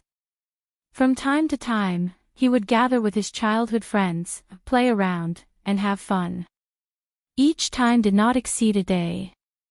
Other than that, there was only training, training, and training. In this life of training, Noah completed these 4 years of cultivation. Noah put on a simple white shirt, black trousers, and a white coat that went past his thighs. He turned his head and looked in the direction of Magnolia. The familiar guild building seemed to appear in his eyes. After a while, he murmured to himself, "That's right. It's time to go back, right?" As he said this, Noah clenched his fist and spread out his hand. A fog-like white light rose from it and rolled back and forth. Only those who were familiar with the high-grade destructive spell, Crush, would know that if this fog-like white light accidentally touched something, the thing that touched it would definitely be smashed to pieces. Noah allowed such a dangerous thing to roll back and forth on his palm, and skillfully let the light dim. After a while, he clenched his fist tightly. In fact, since a year ago, Noah's crush had never gone out of control. However, for the sake of conservatism, Noah still trained Crush for an entire year. Now, Noah had 100% confidence to make such a declaration. Even Kilda's control of a Crush is not as good as mine. After leaving such a declaration, Noah finally could not suppress the feelings of homesickness in his heart. On his face, an excited smile that he had not seen for a long time appeared. He reached out, grabbed the cloth bag that contained the knight's sword and walked towards Magnolia. Magnolia, Fairy's Tale. Looking at the familiar building in front of him, Noah was stunned for a long time. 4 years. He had not returned for a full 4 years. Even if 4 years had passed, Fairy's Tale still did not change much. Only the door seemed to have been changed a few times. Thinking about it, it should not have been destroyed by nature, but by those troublemakers, right? Taking a deep breath, Noah suppressed the feelings in his heart. He reached out and pushed open the door of the guild.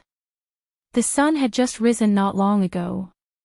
Therefore, there was no one in the first floor of the guild's bar. Noah looked at the familiar scene and walked around the bar. Then, he walked up the stairs to the third floor and reached the door of his room. He reached out and pushed it open. What entered his eyes was a scene that completely overlapped with the scene in his memory. Not even the slightest bit of change. But there was not a speck of dust. Just like when Noah had just left. Noah stood at the door and looked for a long time. After a long while, a voice gently reverberated in this simple and crude room. "I'm back."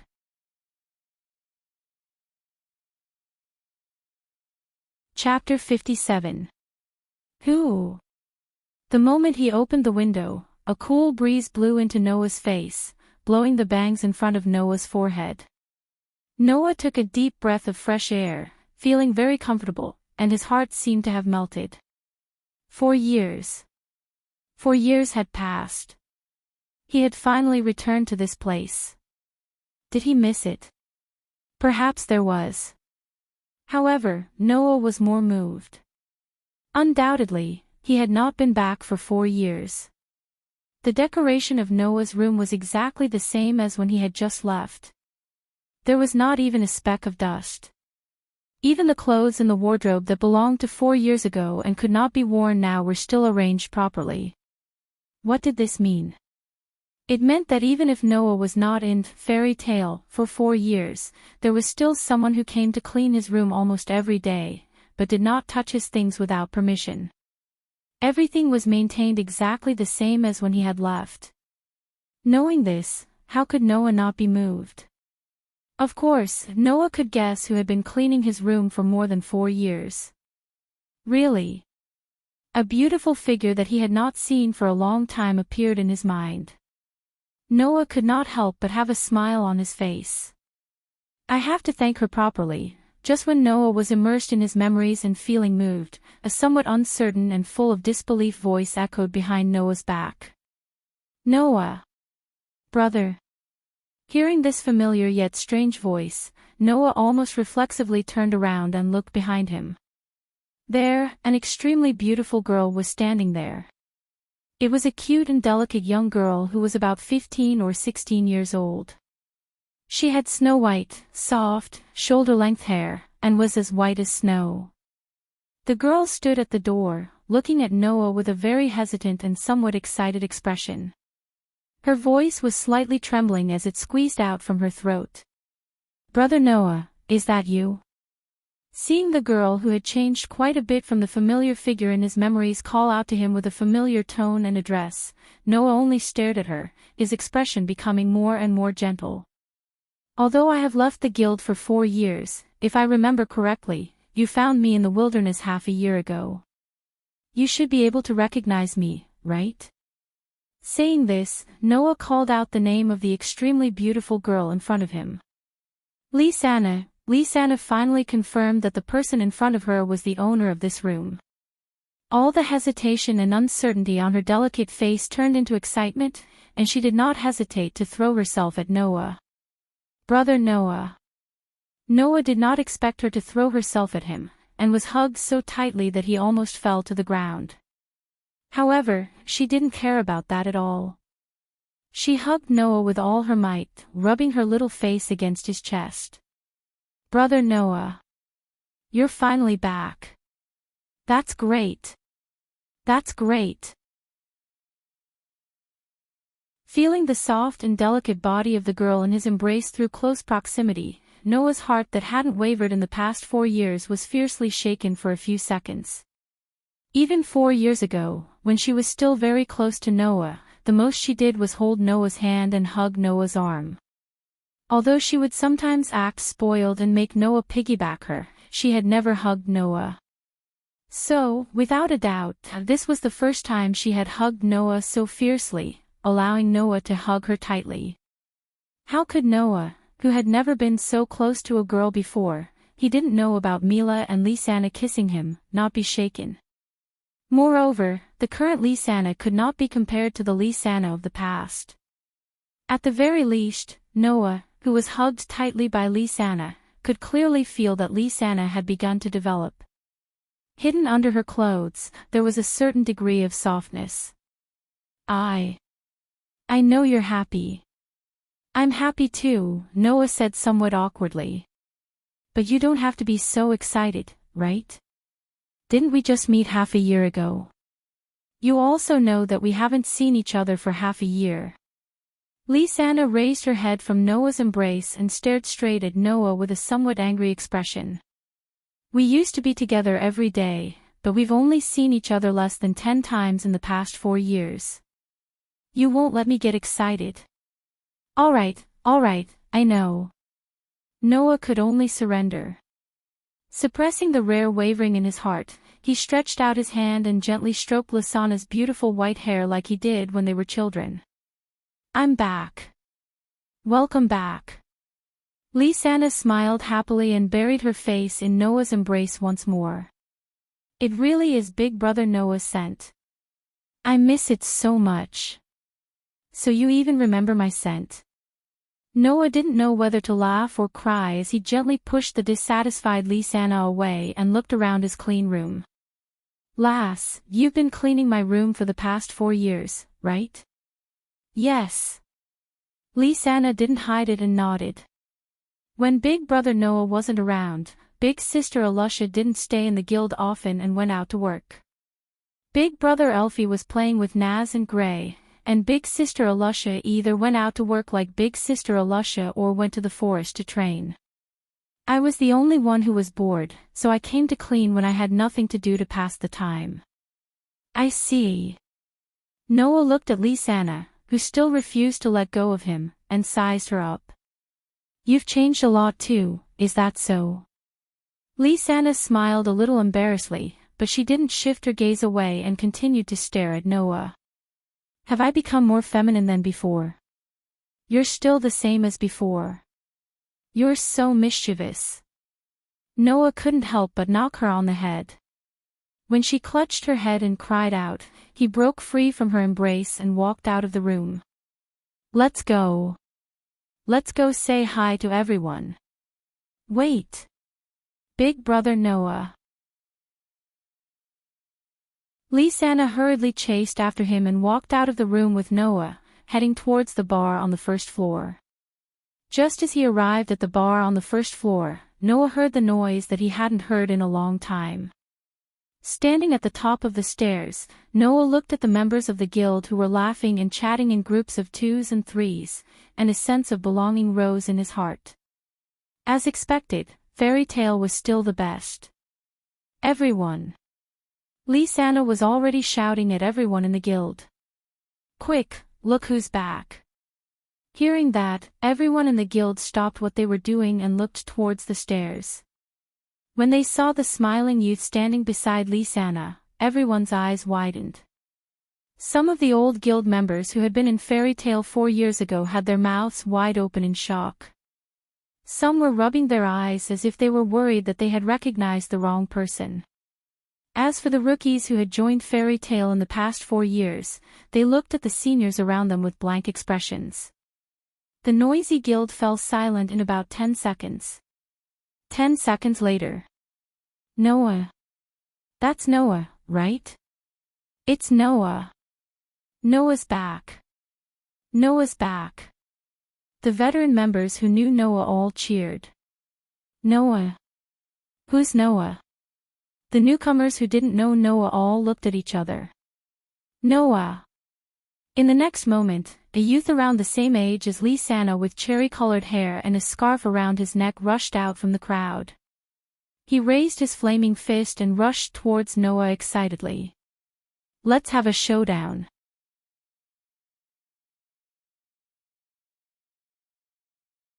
Chapter 58. Let's settle this once and for all. What a familiar voice. What a familiar line. What a familiar figure. What a familiar scene. This nostalgic scene completely dispelled Noah's slight discomfort after not coming back for 4 years, causing the corners of Noah's mouth to slowly curl up. As if it had just happened yesterday, Noah stretched out his hand, clenched his fist, and directly punched the cherry-haired youth's abdomen at a speed many times faster than the speed of the incoming cherry-haired youth. Bang! Ow! Amidst a strange scream, the cherry-haired youth who was hit in the abdomen by Noah had his eyes bulged, his body stiffened, and then softly fell to the ground. I just came back, and I want to have a good rest, so can we talk about this next time?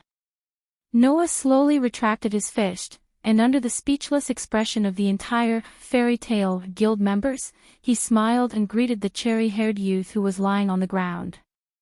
Long time no see. Naz. He.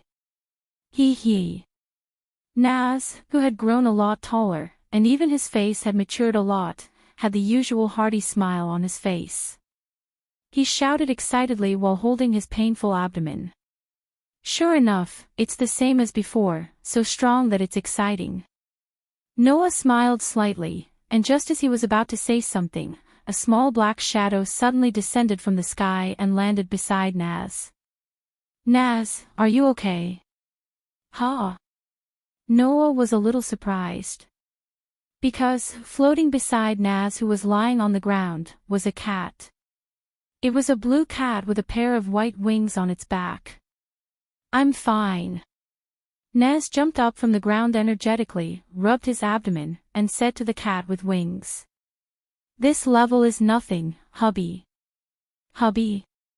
Noah looked curiously at the cat with wings. You're called hubby. Love. The blue kitten named Hubby cried out energetically.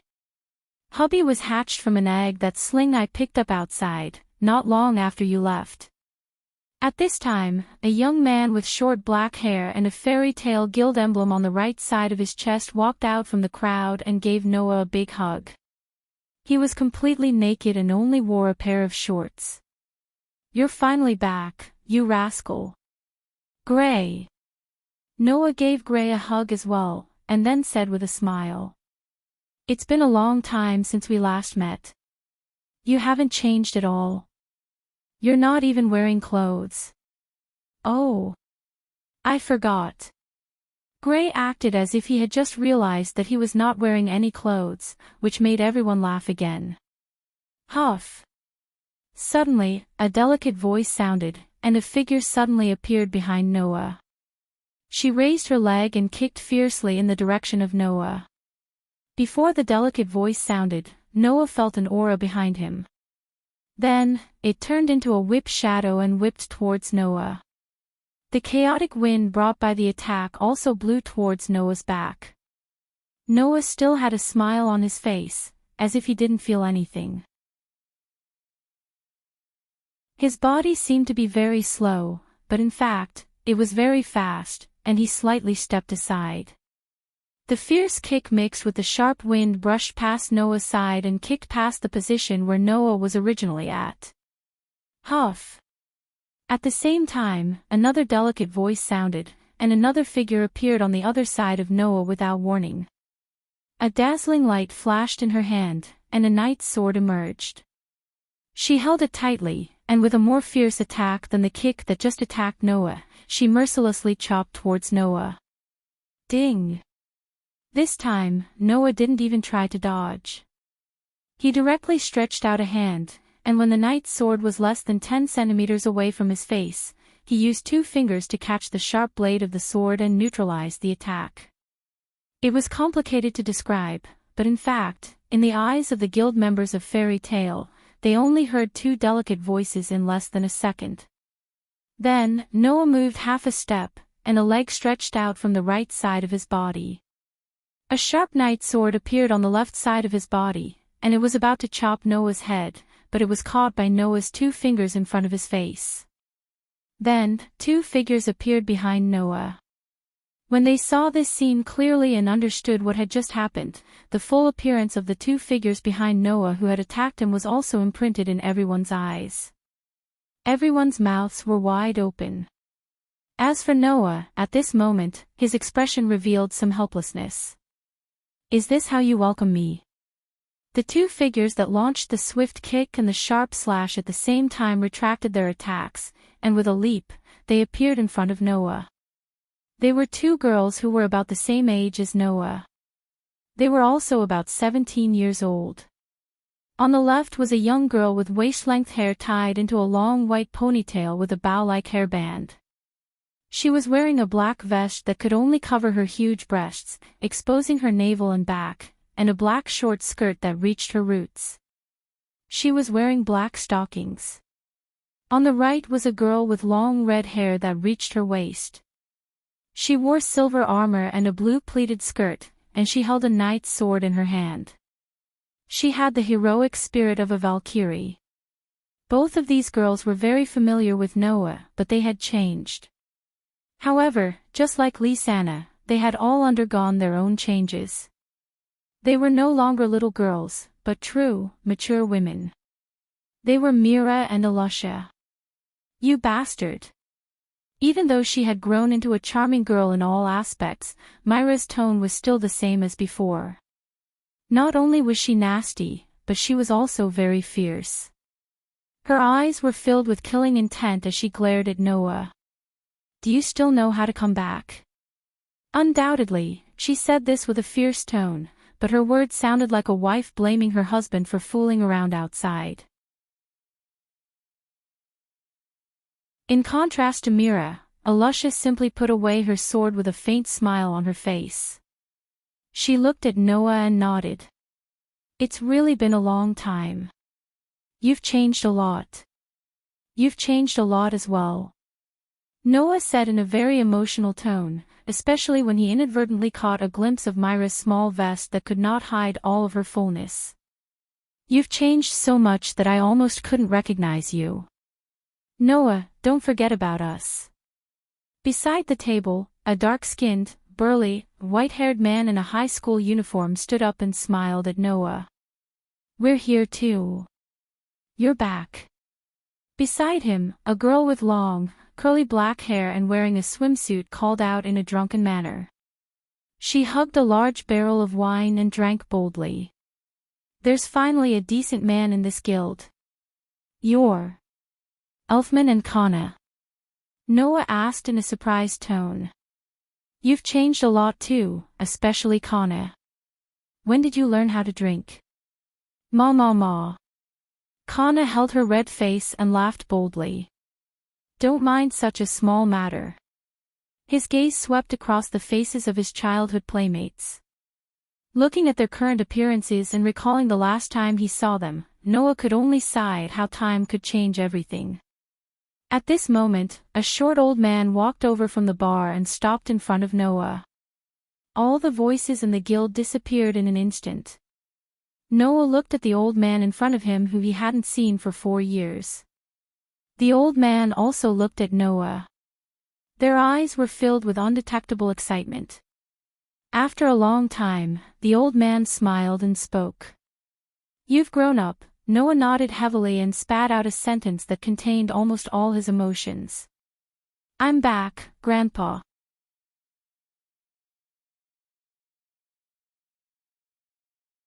Chapter 59.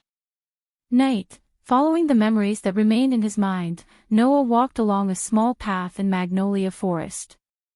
After walking for about 10 minutes, he arrived at the bank of the river. Even in the incomparably dark night, the river still flowed as quietly as it did 4 years ago. The faint but clear sound of flowing water echoed in Noah's ears, miraculously calming his heart. Standing by the bank, Noah quietly looked at the familiar river before him. What flashed in his mind was the time when he trained his mana control and swordsmanship here, as well as the time when he trained around Magnolia. As mentioned earlier, Noah was very likely to be an anomaly. An anomaly who was born with the appearance and intelligence of a 10-year-old. In other words, Noah, who had just turned 17 this year, had not only lived for 7 years, but he had also spent almost all of those 7 years training himself and strengthening himself. Therefore, to Noah, those 7 years were boring but also very meaningful. That was because while Noah had been training himself, he also had his own family. That was because while Noah had been growing stronger, he also had his own companions. Therefore, even if Noah was given another chance, Noah would still spend those 7 years on the same thing without any regrets. That was something that Noah had never regretted. Immersed in his memories, Noah soon heard 2 or 3 footsteps behind him, pulling him back from his memories. "Ah! It's really here." As the cheerful voice sounded, the 3 girls who had once shared this secret place with Noah appeared on the other side of the forest. Just like in the past, Mira, Lisanna, and Alusha came to Noah's side. "Why are you hiding here by yourself?" Mira crossed her arms as a provocative smile appeared on her face. "Is it because you haven't been back in the guild for too long, so you're shy?" There are many newbies who have only joined Fairy Tale in the past 4 years. They're all very curious about you, Big Brother Noah. Lisanna hugged Noah's arm and smiled sweetly. "I told them that Big Brother Noah used to be a powerful archmage like Big Sister Mira and Alusha, but they didn't believe me. Actually, most of them already believed it. They just didn't say it out loud." Alusha chuckled. "After all, many people saw how Noah effortlessly neutralized my attack with Mira and I this morning." Listening to his 3 childhood playmates speak one after another, but the style of their words was still the same as before, Noah smiled knowingly. "It seems that you've all had a good time in the guild these past 4 years. Big Brother Noah, Big Sister Mira and Alusha are no longer the same as they were 4 years ago." Lisanna smiled mysteriously. Then, she said something that made Noah startled. "No matter what, Big Sister Mira and Alusha have already become S-rank archmages." S-rank archmages. This time, Noah was really surprised. He looked at Mira and Alusha in astonishment. "You passed the S-rank archmage advancement test. About 2 years after you left, I was selected by the chairman to take part in that year's S-rank archmage advancement test," Alusha said with some nostalgia. "Many things happened in between, and there were times when I almost gave up. But in the end, I persevered and passed that year's S-rank archmage advancement test, obtaining the qualifications to be promoted to an S-rank archmage. Although I wasn't willing, I passed the S-rank archmage advancement test a year after she became an S-rank archmage." Myra's face was full of displeasure. "In other words, I became an S-rank archmage a year ago." That year, when the 15-year-old Alusha passed the S-rank archmage advancement test and became an S-rank archmage, it caused quite a commotion. Because of this, she became known as the youngest S-rank archmage in the history of Fairy Tale. Lisanna said with a smile. Although Big Sister Mira was late by a year, there weren't many people in the history of Fairy Tale who became an S-rank archmage at the age of 16. "Big Brother Noah, you're not just one step behind." Hearing that, the shock in Noah's heart slowly dissipated. Looking at Mira and Alusha's faces, he more or less felt admiration for these 2 playmates of the same age. Noah didn't know what the S-rank archmage advancement test of other guilds was like. Fairy Tale's S-rank archmage advancement test had some changes every year, so it couldn't be used as a reference. However, if Fairy Tale's members wanted to take part in the S-rank archmage advancement test, first of all, not only did they need to have a certain amount of strength, they also needed to have a certain amount of experience. This experience didn't refer to the length of time they had spent in Fairy Tale. It might be a bit of an exaggeration to say that a new member could take part in Fairy Tale's S-rank archmage advancement test, but basically, if they had 1 or 2 years' time, it wouldn't be a problem to take part in Fairy Tale's S-rank archmage advancement test.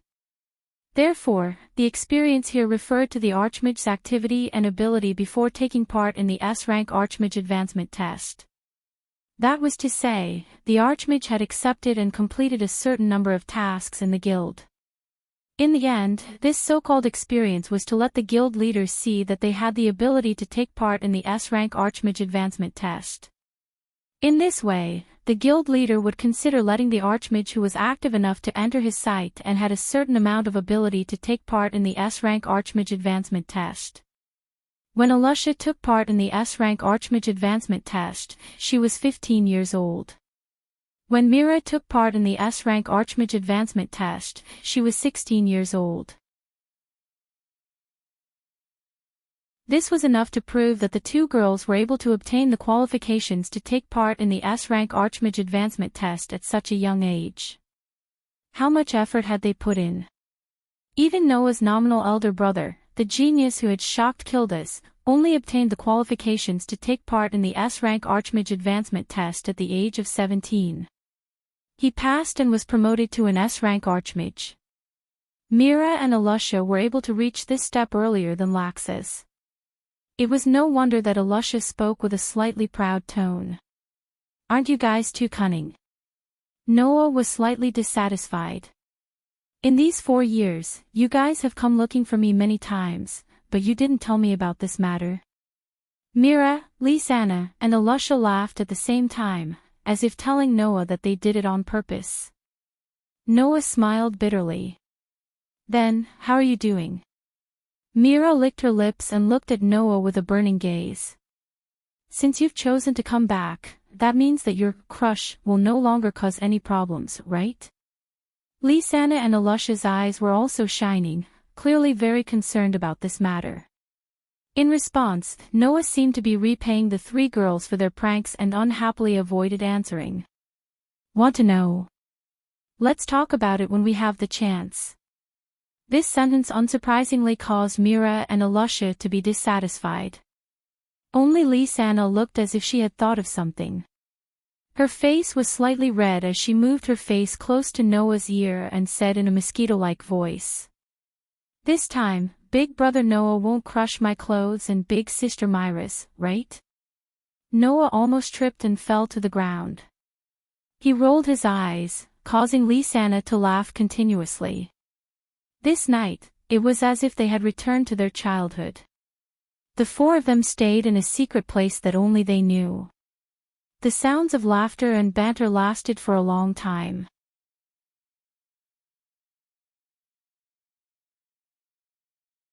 Chapter 60. Bye-bye. Big Brother Noah.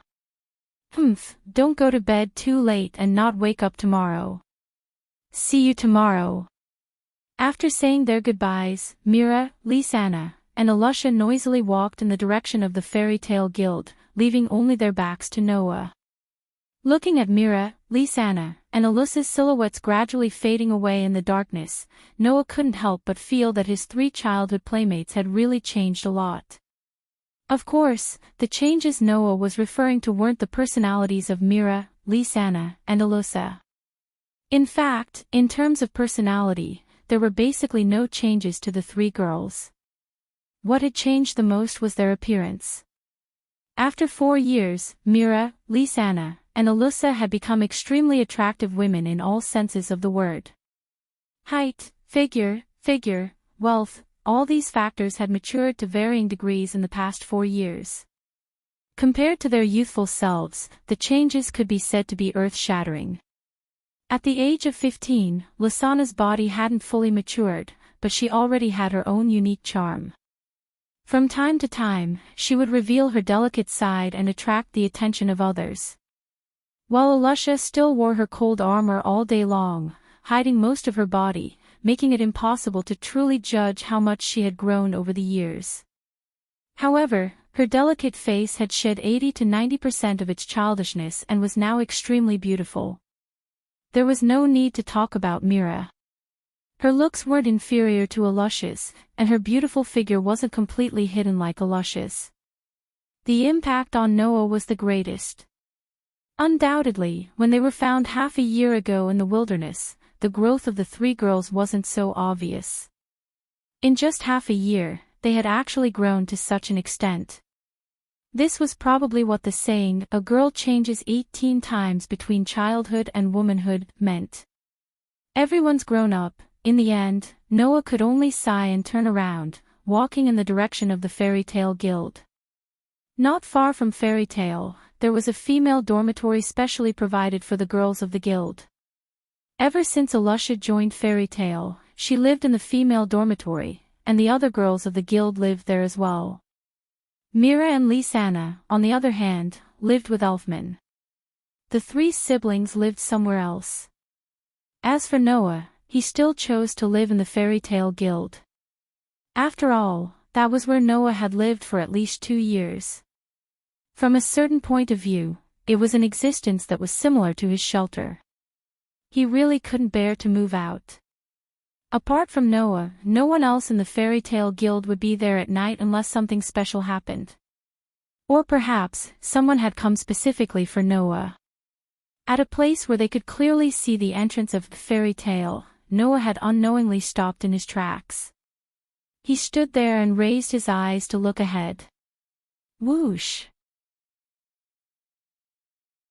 A cold night wind blew from afar, blowing past Noah and the entrance of fairy tale.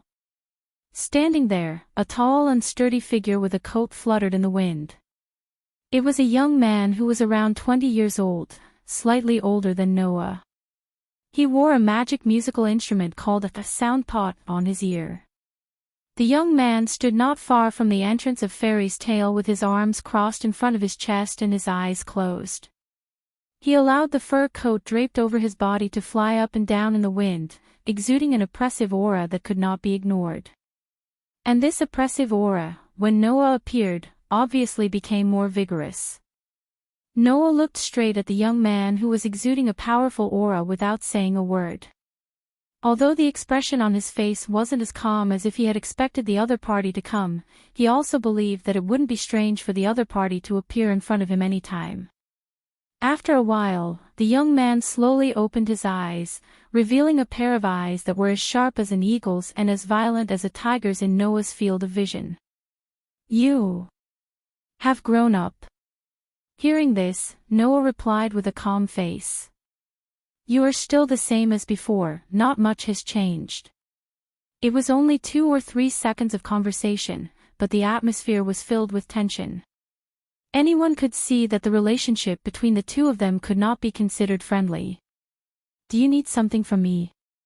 Noah, who clearly knew the other party's personality, did not have the intention to waste any time and directly looked at the other party. Laxes. The one who came was Noah's elder brother in name, Makarov's grandson Laxes Doria. "Don't be so cold, as your elder brother, don't I have the right to care for my younger brother?" Laxes said with a cold expression. "Didn't you learn Kildas's magic and make an oath in front of the guild members that you will not return if you can't completely control your magic and train outside for 4 years? Now that you are back, it means that you have succeeded, right?" Laxes lowered his arms that were crossed in front of his chest, his eyes slowly becoming dangerous. "Just a little, let me, your elder brother, test your tolerance, let me see how much you have grown in these 4 years." The tension in the air instantly turned into a heavy feeling. Facing Laxes's unfriendly invitation, Noah's face was still calm, but his eyes revealed a rare look of mockery. "What?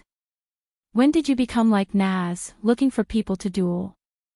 Don't confuse me with that guy who likes to play games." Laxes grinned maliciously. "I only attack the prey that I am interested in." As soon as his voice fell, golden arcs of electricity suddenly surged out from Laxes's body, finally forming a layer of lightning net that enveloped his entire body. Noah looked at the arcs of electricity that enveloped Laxes like countless snakes that leaped around him. He felt that the other party's magic power was many times more powerful than that at the ritual lake and slightly narrowed his eyes. On the opposite side, Laxes had already sneered.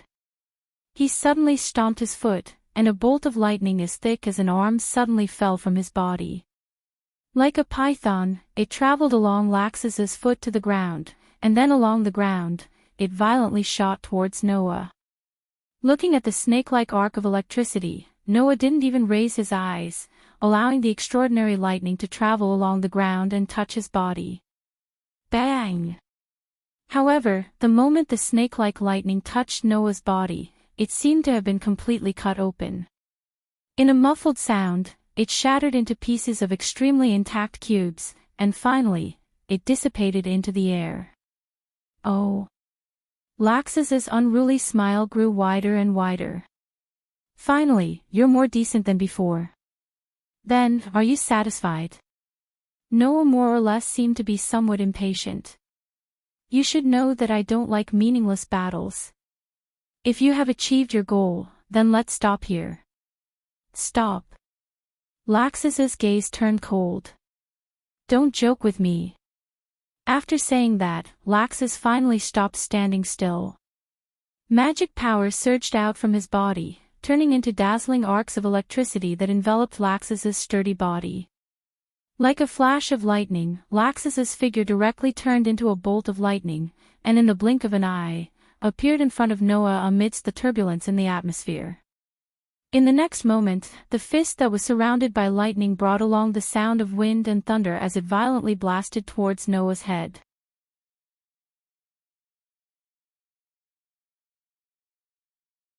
Chapter 61. Beep, beep, beep. The sound of thunder and lightning clashing spread in the air.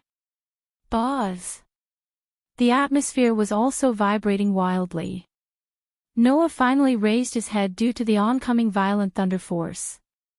His gaze was fixed on the huge fist wrapped in thunder and lightning, and he casually took a small step to the left. The fist wrapped in thunder and lightning brushed past Noah's ear, and the sound of thunder reverberated crazily. Noah easily dodged the attack, but Laxus laughed wildly. His fist suddenly swung out in a strange angle, and fiercely smashed towards Noah's shoulder below. However, Laxus's fist suddenly froze just as it swung down. Unknowingly, Noah's hand had already grasped Laxus's wrist that was smashing down. The force in his hand was constantly exerting on Laxus's wrist, causing Laxus to feel a slight pain. His strength is quite strong. Laxus's attack was blocked again, and a hint of surprise appeared in his eyes. Immediately, the hand that was grasped by Noah's wrist suddenly surged with thunder and lightning. Beep, beep, beep.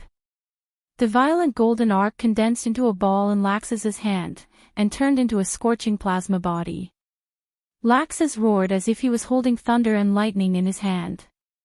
Violent volt. The power of the hand that was enveloped by lightning surged, and it forcibly broke free from Noah's hand that was holding it. With a fierce force, it smashed down furiously. This smash even produced a tearing sound in the air, and the golden arc also lit up the entire scene. Feeling the power of Laxus's blow, Noah was slightly surprised. He finally stopped defending, and his body suddenly retreated, clenching his fist tightly. Buzz!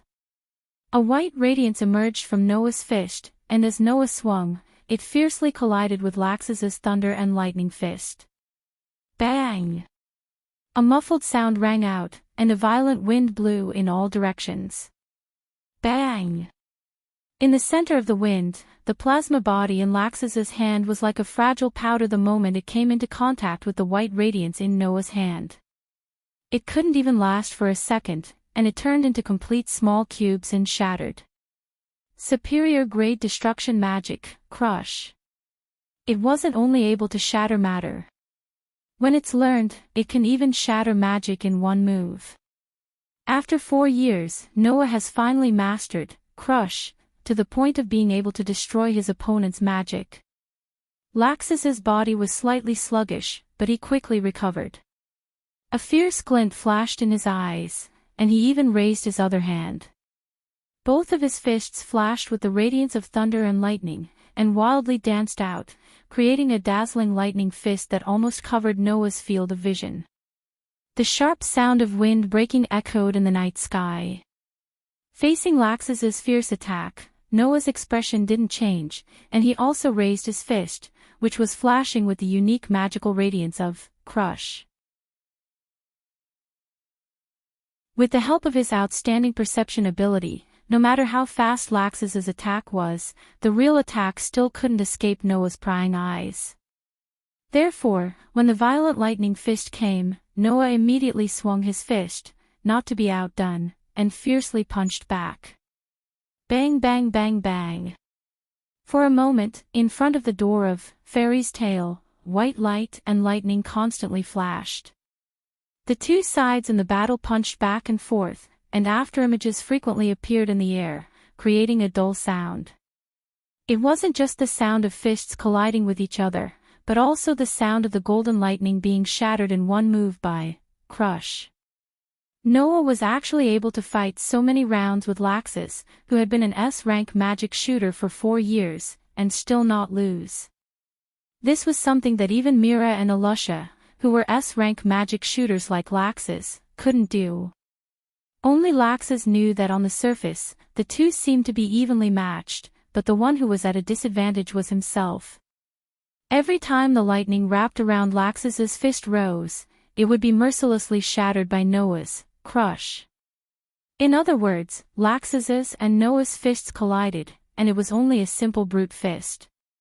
Under such circumstances, Laxus could clearly feel that with every collision of fists, his own arm was also transmitted with a considerable amount of force, shaking Laxus's fist to the point of pain, and his body to the point of trembling violently. In the past 4 years, Noah had not only been practicing magic with all his might.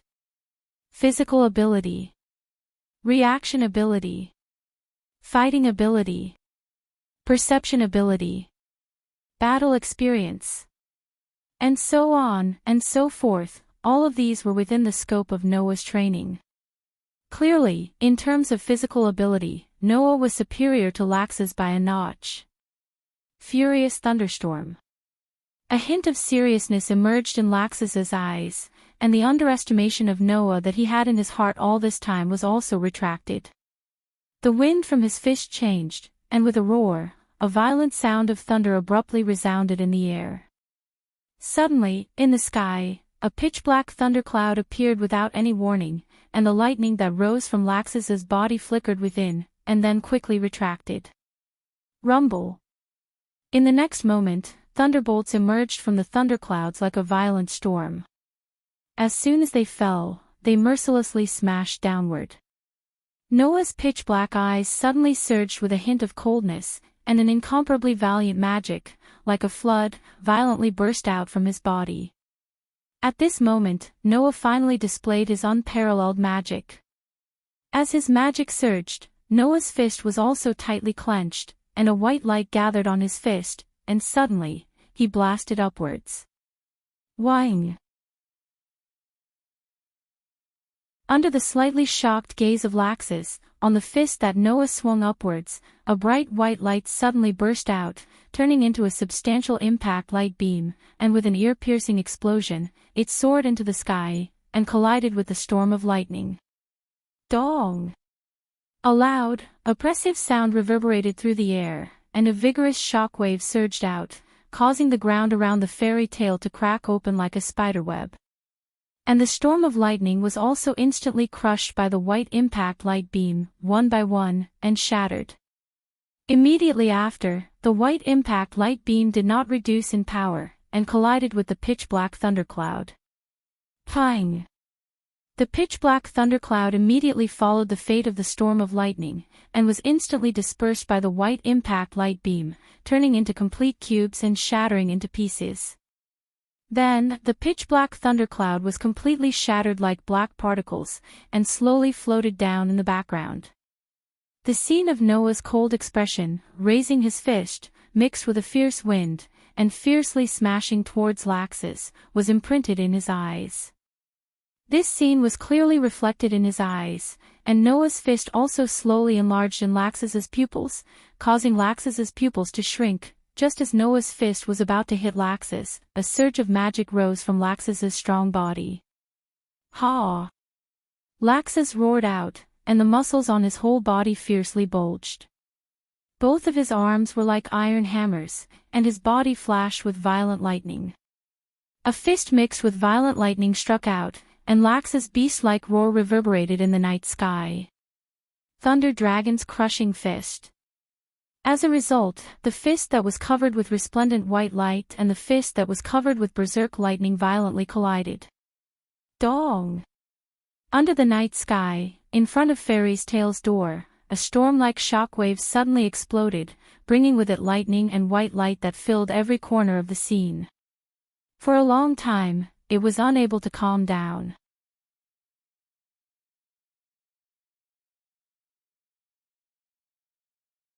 Chapter 62. Whoosh! A gust of wind blew past the location of the fairy's tale, causing the dust and wind in front of the fairy's tail to dissipate along with the wind. Beep, traces of weak electric arcs were still spreading on the ground. Paw. Paw, small pieces of gravel fell to the ground one after another. In the middle of the field, Noah and Laxus had already put some distance between each other. Separated by this distance, they stared at each other with different expressions in their eyes. The expression in Laxus's eyes was angry and indifferent. Noah's eyes flashed with a hint of thoughtfulness. Sensing the magical energy rising from Laxus's body bit by bit, as well as the unique magical energy on the golden electric arcs, Noah slowly straightened his body and stared straight ahead as he recalled the magic that Laxus had just cast. You really are a Dragon Slayer Archmage. A Dragon Slayer Archmage. He was a sorcerer who had learned the ancient lost magic specifically used to fight against dragons, Dragon Slayer magic. When he was a child, Noah relied on his extraordinary sensing ability to sense that Laxus's body had a different kind of magic hidden in it. The special magic power that seemed to hide a ferocious beast had always bothered Noah. It wasn't until he met Naz that Noah began to suspect something when he sensed the same kind of magic hidden in Laxus's body. Was Laxus also a Dragon Slayer Archmage? Now, this suspicion had finally been confirmed. Lay's Dragon Slayer Archmage. Noah stared at Laxus's face. Why do you know this kind of magic? Naz practiced Fire's Dragon Slayer Archmage. That was because Naz was the son of a dragon adopted by the fire dragon Igunir. Wendy, whom he had met in the forest, practiced Sky's Dragon Slayer Archmage. However, that was also because Wendy was the daughter of Sky Dragon Grandine. Although Laxus's mother was no longer around, and his father was expelled from the fairy tale by Makarov for some reason, he grew up in the fairy tale. He was truly a child raised by humans. How could he be the son of a dragon? Didn't I tell you not to mix me up with those guys who only know how to play games all day? Laxus said coldly as he raised his arm that was flashing with dragon lightning. Although it's very unpleasant to talk about it, I wasn't as healthy as you guys when I was young. I was very weak. Therefore, my father implanted the dragon magic crystal in my body, which allowed me to use the Dragon Slayer magic, allowing me to become a Dragon Slayer magic shooter and possess this power. Magic crystals. It was a type of crystal that could be used to store magic, and could also be used to store certain types of magic. It was an extremely convenient item that could be used as a magic tool with various effects. The dragon magic crystal that Laxus was talking about should be a special crystal that stored the magic and magic of a dragon, allowing the user to directly possess the Dragon Slayer magic. In other words, Laxus was different from Naz, who was the type of Dragon Slayer magic shooter that was taught magic by a dragon. He could be considered a new type of Dragon Slayer magic shooter. So that's how it is. Noah said indifferently. Extraordinary talent, coupled with the magic and magic of a dragon, is this how you became so strong? Although Lax's lightning attribute, Dragon Slayer magic, was only a flash in the pan, just from the magic that Noah sensed, Lax's was probably much stronger than Mira and Alusha. And judging from Lax's speed of growth, in another 2 to 3 years, Lax's might even catch up to Kilda's. In other words, the current Lax's was not far from the level of a magic shooter like the 10 Great Saint Magus. However, this was not strange. After all, Lax's originally had a monstrous talent. Even if he did not use the Dragon Slayer magic, it was possible that he could be comparable to Mira and Alusha. If he added the ancient lost magic that was much stronger than ordinary magic, it was only a matter of time before he caught up to Kilda's. Laxus seemed to know what Noah meant. He did not refute, nor did he agree. Instead, after a moment of silence, he said this. Do you think that I am strong? Noah was slightly startled. His expression became a little doubtful, but he still spoke the truth. If you are referring to your strength, then I admit that you are indeed very strong. Even Mira and Alusha might not be your opponent, Even Kildas should not take long before you surpass him, right? You think so too, right? Laxus laughed. His laughter was a little crazy, and the lightning on his body suddenly soared to the point that it was enough to destroy the ground. But, undoubtedly, I am already so strong, why does that old man still not admit that I am? Following Laxus's crazy roar and the lightning on his body soared, the impact of the wind also exploded around him. Undoubtedly, Demon Mira and Fairy Queen Alusha can't be my opponent at all. Even Kilda's father can't do anything to me, but that old man will only tell me that I am far from it. Far from it. Far from it. What do you mean by far from it? As if he had been suppressed for a long time, Laxus hysterically roared, and the lightning on his body became more and more intense. Undoubtedly, I am the strongest. The strongest. The violent lightning arc and the impact of the wind blew on Noah's body, but under the effect of a magic that was invisible to the naked eye, they were automatically split in half in front of Noah and blown to both sides. Noah quietly looked at the crazy Laxus, and his eyes gradually became fierce. Is that why you came to find trouble with me? In these 4 years, every time my strength grew, that old man would only say one sentence. Laxus looked at Noah with a somewhat ferocious expression. He said that your brother was born with a powerful magic that no one else could have, and that he learned super high-level destructive magic. When he comes back from his hard work, his strength will be very shocking. At that time, he might not even be a match for himself. Noah was silent for a while, and then he raised his head and looked at Laxus. So, you want to defeat me? Only by defeating you can I prove my strength. Laxus laughed maniacally as he spread his arms and shouted in an arrogant and unruly manner. Prove that I am the strongest in fairy tale. Hearing this, Noah looked at Laxus with a gaze that changed from calm to pity. Laxus was just a rebellious child who would never grow up. Laxus did not realize that Makarov's words were only to warn him not to be too arrogant. However, Laxus, who had a grudge against Makarov, completely twisted Makarov's warning, and saw it as suppression. Why didn't Laxus think about it? Makarov, who did not even have the ability to be self-reliant, adopted a child in fairy tale, and provided them with help. Indirectly, it could be considered as the kindness that brought them up. How could he deny the hard work of others? Noah took a deep breath and closed his eyes. If this is how you want to prove yourself, Noah's eyes, which had just closed, opened abruptly. A towering magic light pillar suddenly erupted around him, causing the surrounding atmosphere to shake and become chaotic. Then let me tell you how stupid your thinking is.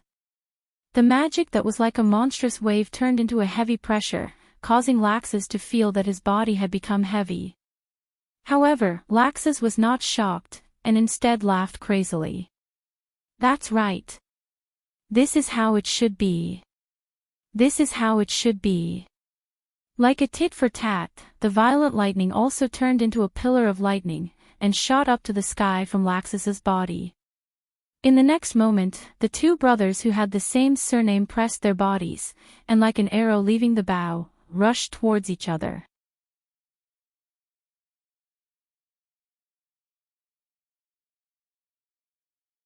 Chapter 63. In fact, Noah did not want to fight with Laxus at all. Noah knew that the reason why Laxus had become so arrogant, looking down on others, and treating the weak as trash was because he had not handled his relationship with Makarov well. Laxus's father, who was also Makarov's son, was originally a member of Fairy Tail. However, this person did some damage to Fairy Tail and was expelled from the guild by Makarov. Because of this, the relationship between Laxus and Makarov became tense. This was because Laxus could not understand why Makarov would be so heartless to expel his son from the guild. Undoubtedly, they were family. Just as Noah thought, with that incident as the beginning, Laxus completely entered a rebellious period and his relationship with Makarov became tense. Even if this was not the case, Noah, who had lived under the same roof as Lax's and had interacted with Lax's many times, knew that Lax's nature was not bad. However, not bad did not necessarily mean that it was good. At the very least, if Lax's was allowed to continue like this, even if Lax's nature was not bad, sooner or later, he would walk on a path of no return. Noah knew that there was nothing he could do. Even Makarov could not make Lax's realize his mistakes, so Noah did not think that he could do it. However, if Lax's had to fight with him to realize what he was lacking, then Noah would definitely not mind. He wanted to defeat this arrogant monster who was much stronger than Mira and Alusha and who was almost as strong as Kildes. With that determination, Noah slowly mixed the less than 10% of the mana that he had just used with the vast ocean-like mana in his body and mobilized it. This time, Noah wanted to use his full strength. Unfortunately, just as Noah and Raxus were about to collide with each other with monstrous mana and lightning, a furious roar sounded from the side. "Stop it!" As soon as he finished speaking, an abnormally huge arm that was comparable to a 10-meter-tall building with a clenched fist descended from the sky and smashed into Noah and Raxus, who were about to collide with each other. Noah and Raxus froze at the same time, then retreated explosively. Bang! The huge fist heavily smashed into the spot where Noah and Laxus would have collided if they had not stopped, stirring up dust and rubble, and creating a hole in the ground. Noah! Two figures suddenly flashed from the side and appeared beside Noah. It was Mira and Alusha who had returned. Even Lisanna ran over from afar and ran to Noah's side with an anxious look on her face. Laxus! At the same time, the same number of figures appeared from the side and came to Laxus's side. It was a group of 2 men and a woman. One of the men had long green hair and was dressed like a knight with a western sword at his waist. He stood in front of Laxus as if to protect him. His sharp eyes looked straight ahead and stared at Noah. The one who was taller than the knight with the western sword wore a somewhat strange style of clothes. His clothes even had a hood pulled up directly and covered his head like a hood. He also wore a helmet-like mask on his face that covered his eyes. As for the remaining woman, she had brown hair and was dressed like a formal dress. She was a tall girl with a tall figure. Noah glanced at the 3 people who appeared in front of Laxus and stood there like guards. Only then did he withdraw his gaze. At the same time, the huge fist in the middle of the field began to slowly retract. Finally, it returned to its owner's body and returned to its owner's body. It was Makarov. That was the magic that Makarov often used, gigantification. It was a magic that could make one's body gigantic, or a part of one's body gigantic, and thus have the destructive power of a giant. It could be said that it was synonymous with Makarov. Thus, when they saw the huge fist descending from the sky, Noah and Laxus knew that this fight was not going to happen. Tisk! Laxus clenched his fist so hard that his veins were about to pop out. "You want to hinder me again? Old man. Enough." Laxus. Alusha's sharp gaze shot straight at Laxus. "You're making a move here. Are you trying to destroy the guild? You actually dare to bully your own brother? That's all you've got, Raxus." Mira looked at Raxus mockingly. "As soon as Noah came back, you hurriedly came looking for trouble. Are you that worried that Noah will grow stronger than you in these 4 years? Shut up." Mira Jenny. The man with the western sword on his waist had already made a sword-drawing gesture. "If you insult Laxus again, I will not be polite anymore." He. The man in the strange costume also laughed strangely. "If you want to provoke Laxus, it's too early for you. Mira, I don't mind letting you see how powerful my babies are. I want to fight with Alusha." The brown-haired girl standing next to the 2 men looked at Alusha provocatively and said with a somewhat narcissistic tone, "The title of Fairy Queen should be mine. I'm the real fairy." Freed. Bikesrow. Abarglin. Beside Noah, Lysana, who was checking whether Noah was injured, glanced at the three people standing in front of Laxus and called out their names one by one in surprise. Why is Thor clan also here? Want to fight? Thor clan. Mira took a step forward and raised her fingers. The expression on her face was slightly terrifying. Those who were familiar with Mira should be able to see that she was really angry. I won't be merciful. Enough. Makarov finally spoke, his eyes fixed on Laxus. Laxus, I won't pursue tonight's matter as long as you go back now. Did I do anything wrong? Laxus sneered.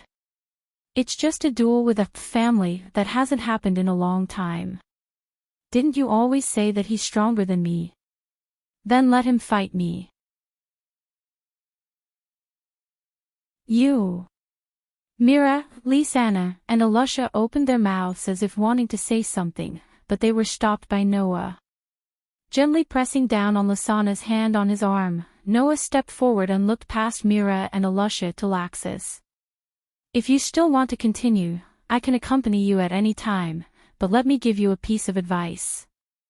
You know how powerful Crush is, I don't have the confidence to hold back. Hearing Noah's shameless words, Freed, Bikesrow, and Abarglin's faces were filled with anger. Laxus looked at Makarov with an uncertain expression, then at Fairy's tail behind him. He smacked his lips in anger and glared at Noah. Listen well, sooner or later, I will prove that I am the strongest existence in Fairy's tail. Laxus pointed at Noah as if declaring war. It doesn't matter if it's you or that old man, one day, I will trample all of you under my feet. Leaving those words behind, Laxus picked up the coat that had fallen on the ground, turned around, and left the scene. The three members of the Thor clan immediately followed him. Seeing Laxus's figure slowly disappear into the distance, Mira, Alusha, and Lysana, as well as Makarov, remained silent for a long time. Only Noah, who clearly saw Laxus glance in the direction of Fairy's tail, calmed down and muttered.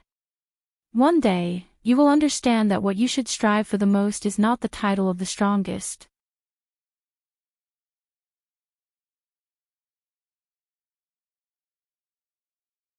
Chapter 64. The next day, Fairy's tail, Lysana, who had just woken up Noah, stared at Noah with a gaze that seemed to materialize. This gave Noah, who had just woken up for less than a second, a huge fright. Noah hurriedly looked at himself, and after finding that there was nothing strange about him, he reached out his hand and touched his cheek. Then, he asked doubtfully, "You're right. I didn't have that dream this time, and I didn't cry, right?" "No," Lysana rebuked.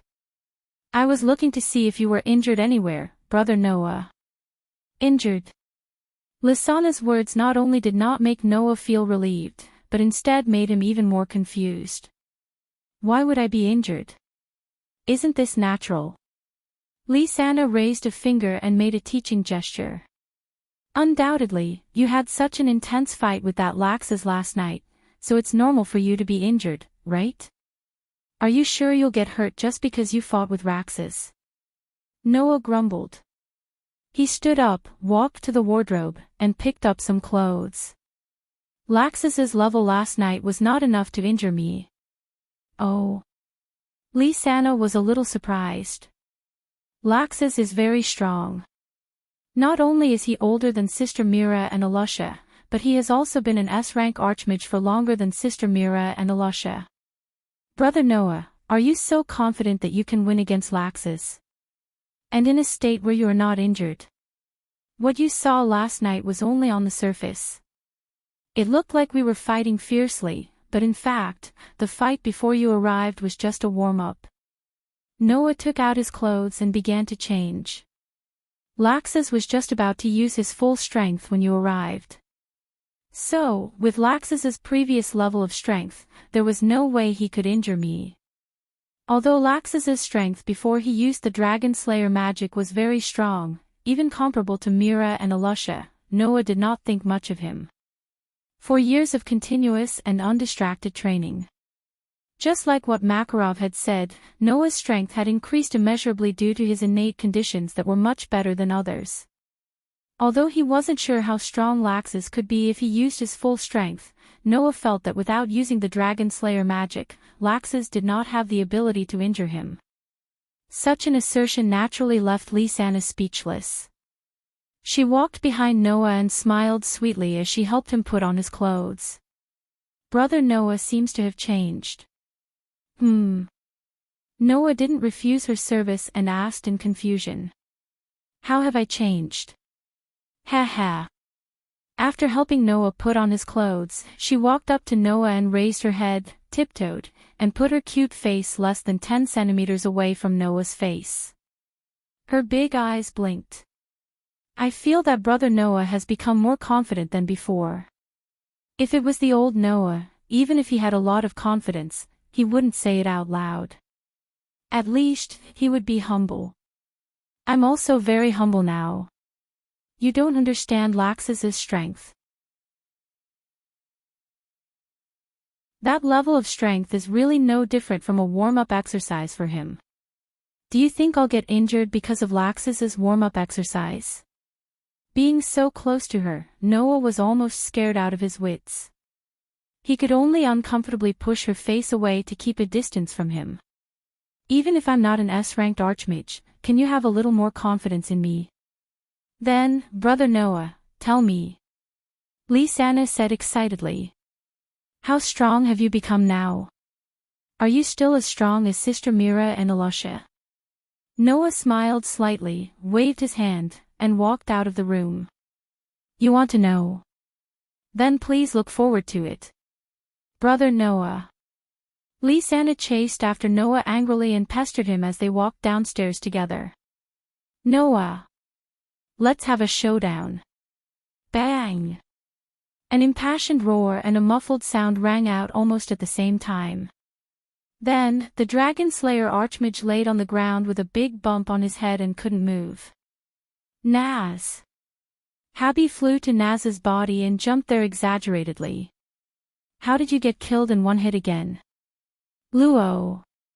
Sue. Naz's weak voice came from the ground. Whoa. Gray, who had taken off all his clothes except for a pair of shorts, shuddered and looked at Noah with fear in his eyes. Noah, why are you still so scary? You're still as strong as before. Alusha also walked over with a light smile on her face as usual, but there was also a trace of fighting spirit in her eyes when she looked at Noah. When are you going to compete with me? Forget about Alusha. Of course, this sentence was not said by Noah, but by Mira, who had come over at some point. The one who can beat Noah must be me. It's me. Alusha stared at Mira. It's me. Mira also stared at Alusha. The atmosphere between the two of them became tense. Their heads were pressed together, and they looked like fiends, giving Lisanna a headache. Are we going to fight again? Can't we talk about fighting later? Noah also spoke up, separating Mira and Alusha with one hand each. I have something to ask you. Can you stop for a while? Humph. Mira snorted and turned her head away. Ahem. Alusha coughed twice and became serious. What do you want to ask? It's about the 3 people who appeared in front of Laxus last night. I remember you saying that they're from Thor's order, right? Noah stroked his chin. Is there such a party in our guild? Sometimes, sorcerers would come across a mission that was difficult for them to complete alone. At that time, they would usually form a party to carry out the mission. Through cooperation, they would obtain high rewards. Apart from that, sorcerers who were on good terms with each other would also form their own party and work together. Of course, there were quite a few teams in Fairy Tale as well. However, Noah had never heard of Thor's order. It was possible that he had, but after 4 years, he had almost forgotten about it. Thor's order is indeed a party, but it's not an ordinary one. Alusha explained with a serious expression. Fried, Bixro, and Alba Jerlin. These three formed their own personal guards. Personal guards. Noah stopped stroking his chin. Laxus's personal guards. That's right. The one who answered Noah was Lisanna. Her expression was also a little serious. Although it's only a party of three, whether it's Fried, Bixro, or Alba Jerlin, they're all very powerful sorcerers. In the guild, apart from the S-rank sorcerers, I think that only Naz and Gray can defeat any one of them alone. I can take care of a party like that all by myself. Myra's lips curled into a terrifying arc. I've long found Laxus an eyesore. Taking care of his personal guards shouldn't be a bad idea. Stop it. It's fine if it's just a small fight, but if it's serious, the chairman won't allow it. Alusha shook her head and looked at Noah. Speaking of parties, Noah, could it be that you want to form a party with someone? When Alusha said this, Lisanna's eyes instantly shone, and Myra's shoulders trembled imperceptibly. Those who were on good terms with each other in the guild would form parties. Mira, Lisanna, and Elfman were siblings, so it was impossible for them not to form a party. Therefore, disbanding the party was not very likely, but if they were to pull someone in, hey, big brother Noah. Lisanna tugged at Noah's sleeve with a face full of hope. Why don't you join our party? Join your team, huh? Noah muttered to himself.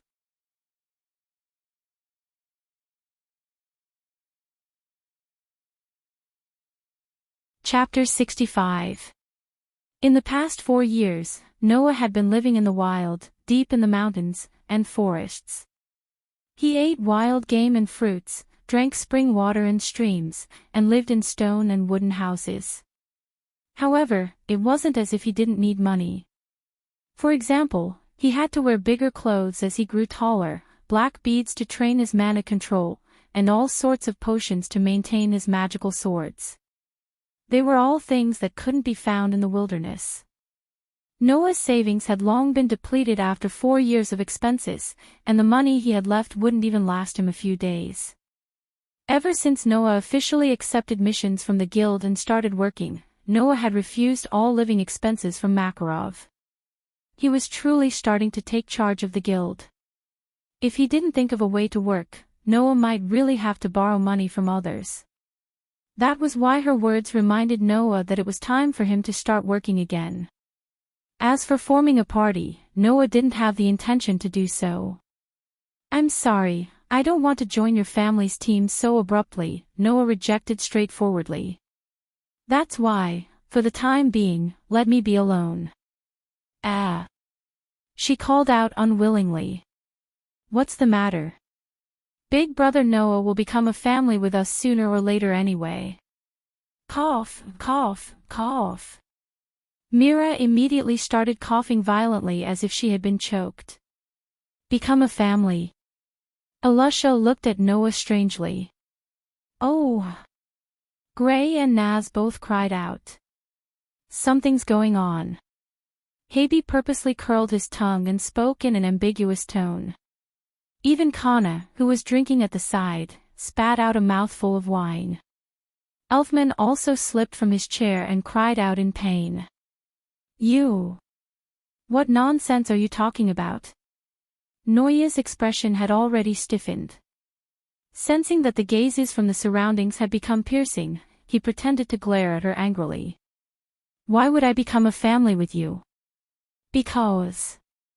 Lisanna held her cheeks shyly. Big brother Noah, you've already seen me and big sister Mira.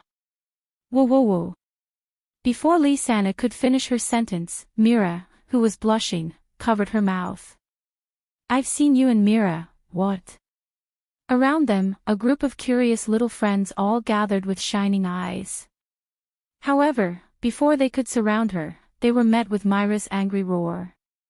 What's there to be curious about? Get out of my way. Wow! The group of little friends immediately scattered like birds and beasts. It was only then that Mira looked at Noah, who whose expression had once again stiffened, with a red face, and said with a grimace, "If anyone else finds out about what happened that day, I'll make sure you die a horrible death." After saying that, Mira grabbed Lisanna, whose mouth she had covered, and walked away, ignoring Lisanna's struggles. Of course, Noah, who had sharpened his 5 senses due to years of training, could vaguely hear the conversation between the two girls. "Idiot Lisanna, why did you mention what happened back then? What does it have to do with anything? I really want to become a family with Big Brother Noah anyway. Do you really want to marry that fellow that much? Don't you want to, Big Sister Mira? WH. What kind of question is that? Of course I don't want to. Hee, Big Sister Mira, you can fool others, but you can't fool me. Undoubtedly, every night when I go to bed, I call out Big Brother Noah's name, You shut up. Lisanna." Noah, who was behind them, couldn't hear them very clearly, but he could clearly see Myra's blushing face as she teased Lisanna. At that moment, he felt a little helpless. Many of us in the guild are childhood sweethearts who bathed together when we were young, right? Why is it that if I see my childhood sweetheart naked, it'll turn into a scene where I have to get married? With such thoughts in mind, Noah held his throbbing head and went to the board where the requests were posted, looking for a job that suited him. However, before Noah could find a job that suited him, a voice interrupted Noah from behind. "Noah? Is that Noah?" The voice that came from behind Noah was a very tender and sweet girl's voice. Noah turned his head and looked behind him. Behind Noah, a girl stood side by side with 2 men, imprinting themselves into Noah's eyes. The girl was about the same age as Lisanna, around 15 years old. However, she was very petite and had light blue shoulder-length hair that was tied up with a hairpin. As for the 2 men, one was wearing a very tall hat, while the other had a strange hairstyle that looked like a whale's tail. Looking at the 3 of them who were looking at him in surprise, Noah blinked his eyes. After a while, he found 3 figures and 3 names from 4 years ago that matched the 3 of them in front of him in his memory. He then asked with uncertainty, "Sir, I'm not sure about that. Lebby? Jed? Troy? Noah? It's really you." The petite girl named Lebby was pleasantly surprised as she walked up to Noah and circled around him. "Everyone in the guild said that you're back. I thought they were teasing me again. Speaking of which, you're much taller than you were 4 years ago." Hearing this, Noah smiled more or less and reached out his hand to pat Lebby's head. "You've grown a lot taller too, but you're still as petite as before. Lebby." Her full name was Lebby Marcogadin. Like Noah, she had joined Fairy Tale rather early. Not long after Noah joined Fairy Tale, they got to know each other. Jed and Troy, who were standing behind her, were her childhood friends who grew up with her. It was because of these 2 childhood friends that Lebby rarely interacted with Noah or the other children in the guild. Otherwise, Lebby would have become Noah's childhood playmate. On the other hand, Alusha, who lived in the same female dormitory as Lebby, had a good relationship with Lebby. Back then, it was also because of Alusha that Noah and Lebby got to know each other. "Don't touch my head." Lebby slapped Noah's hand away. "Also, I'm not young anymore. You're the one who grew too fast." Noah could not help but laugh. Just as he was about to make fun of Lebby, 2 resentful voices began to rise from the side. "Damn it, he actually touched Lebby's head so intimately. I'm so envious." "No, it's so annoying." Of course, Jed and Troy were the only ones who were muttering to themselves. Both of them were childhood friends of Lebby. Now that he looked at it, it seemed that they had formed a small team with Lebby. However, just like when they were young, they did not know how to hide their emotions. After all, anyone who knew these two people would know that they had been secretly in love with Lebby for a long time. At that moment, Noah could only shrug and walk away from Lebby. Seeing that you guys are so energetic, I'm relieved. Well then, I'll continue to look for a job. Wait. Seeing that Noah was about to leave, Lebby wanted to say something but was interrupted by Makarov, who was sitting cross-legged at the bar. Noah. Come here for a moment. All right. Noah nodded and walked towards Makarov. This made Lebby swallow her words and an angry expression appeared on her face. Just like before, leaving after a few sentences. Don't tell me you don't want to talk to me that much. Noah is also very busy.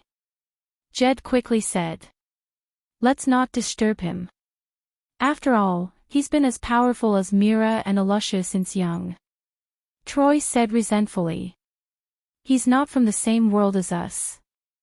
Lebby snorted softly and muttered to herself as she stared at Noah's back as he walked towards the bar. The more you ignore me, the more I'll pester you. Let's see what you can do. It was not that Noah ignored Lebby, he just did not want to disturb Jed and Troy's relationship. If Jed and Troy knew that Lebby had purposely approached Noah because of their relationship, how would they feel?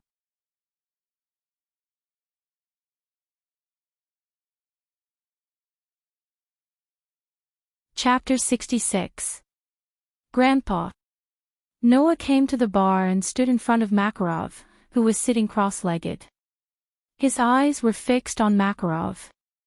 Do you need something from me? Noah, Makarov took a sip of wine and said drunkenly. Do you have something to do now? I was just about to go out to work. Noah scratched his cheek. But if Grandpa has something for me to do, I can postpone it for 1 or 2 days. Work? Makarov nodded. That's good. I have a commission here that I hope you can complete. Commission? Noah was slightly stunned. What kind of commission does Grandpa need to find someone to complete it? Even though only S-rank archmages could accept the extremely difficult and dangerous missions posted on the commission board on the second floor, Makarov only posted the commission orders there. Anyone who wanted to accept those missions would have to go to the second floor to tear down the commission orders and bring them to Makarov for him to look over. Even when the council wanted someone to complete a commission, Makarov directly posted it on the commission board before suggesting Noah to do it. He had never seen the commission order before Makarov found someone to complete it. Well, this commission doesn't need a commission order, Makarov seemed to have seen through Noah's doubts and explained.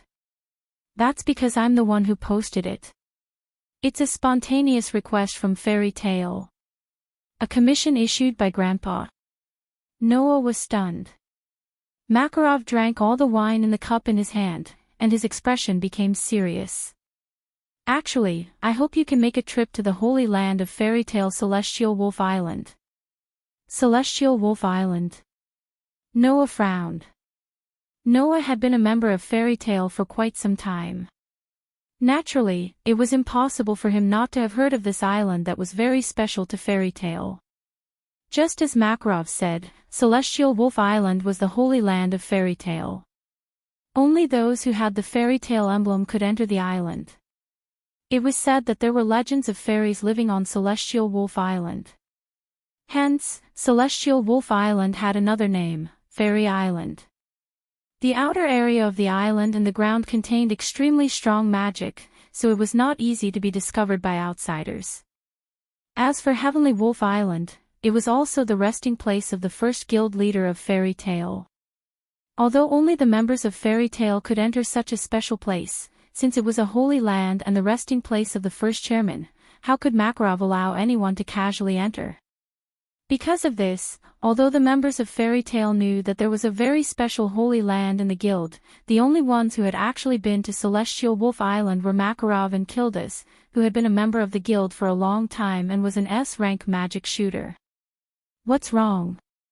Noah keenly felt that Makarov's so-called commission was not that simple. Did something happen on Celestial Wolf Island? It's precisely because we don't know that we need someone to go to Celestial Wolf Island to take a look. Makarov also frowned. Celestial Wolf Island is a very special place. Although it is an island, the surrounding area and the ground contain extremely powerful mana, making it difficult for the outside world to discover Celestial Wolf Island. But because of this, it would not be strange if something happened on the island. I received a few reports from the outside world saying that someone accidentally discovered a very special island while fishing at sea. According to the description, it is very likely to be the holy land of our guild, Celestial Wolf Island. Makarov's expression was solemn. So, I suspect that the mana on Celestial Wolf Island might have some degree of disorder, causing Celestial Wolf Island to appear in the eyes of the outside world. Mana disorder. Noah repeated softly. After a while, he nodded. Grandfather, do you want me to find a way to restore the mana on Celestial Wolf Island to its original flow? That might not necessarily be the case. It is very possible that some other problem has occurred. I hope that you can go to Celestial Wolf Island and take a look. It would be best if you can resolve the problem. If you can't, find out the cause and bring back the information you need. Makarov said as he looked at Noah. This is a request from our guild. Naturally, the remuneration will be paid by the guild. There shouldn't be a problem, right? Grandfather, what are you talking about? Noah smiled bitterly. Since it is an internal problem, there is no need to talk about remuneration. I'll set out tomorrow and make a trip to Celestial Wolf Island. Is that so? Makarov smiled, not bothering to be courteous or draw a clear line between himself and Noah. I understand. Just be careful. Noah shrugged. He then began to consider his departure for Celestial Wolf Island tomorrow. Seeing Noah deep in thought by himself, Makarov silently walked away, leaving Noah alone in front of the bar, deep in thought. After an unknown amount of time, Noah softly muttered to himself. Celestial Wolf Island. At this moment, Noah's heart fiercely skipped a beat. As if something had smashed into his head, his mind went blank, and his eyes lost focus.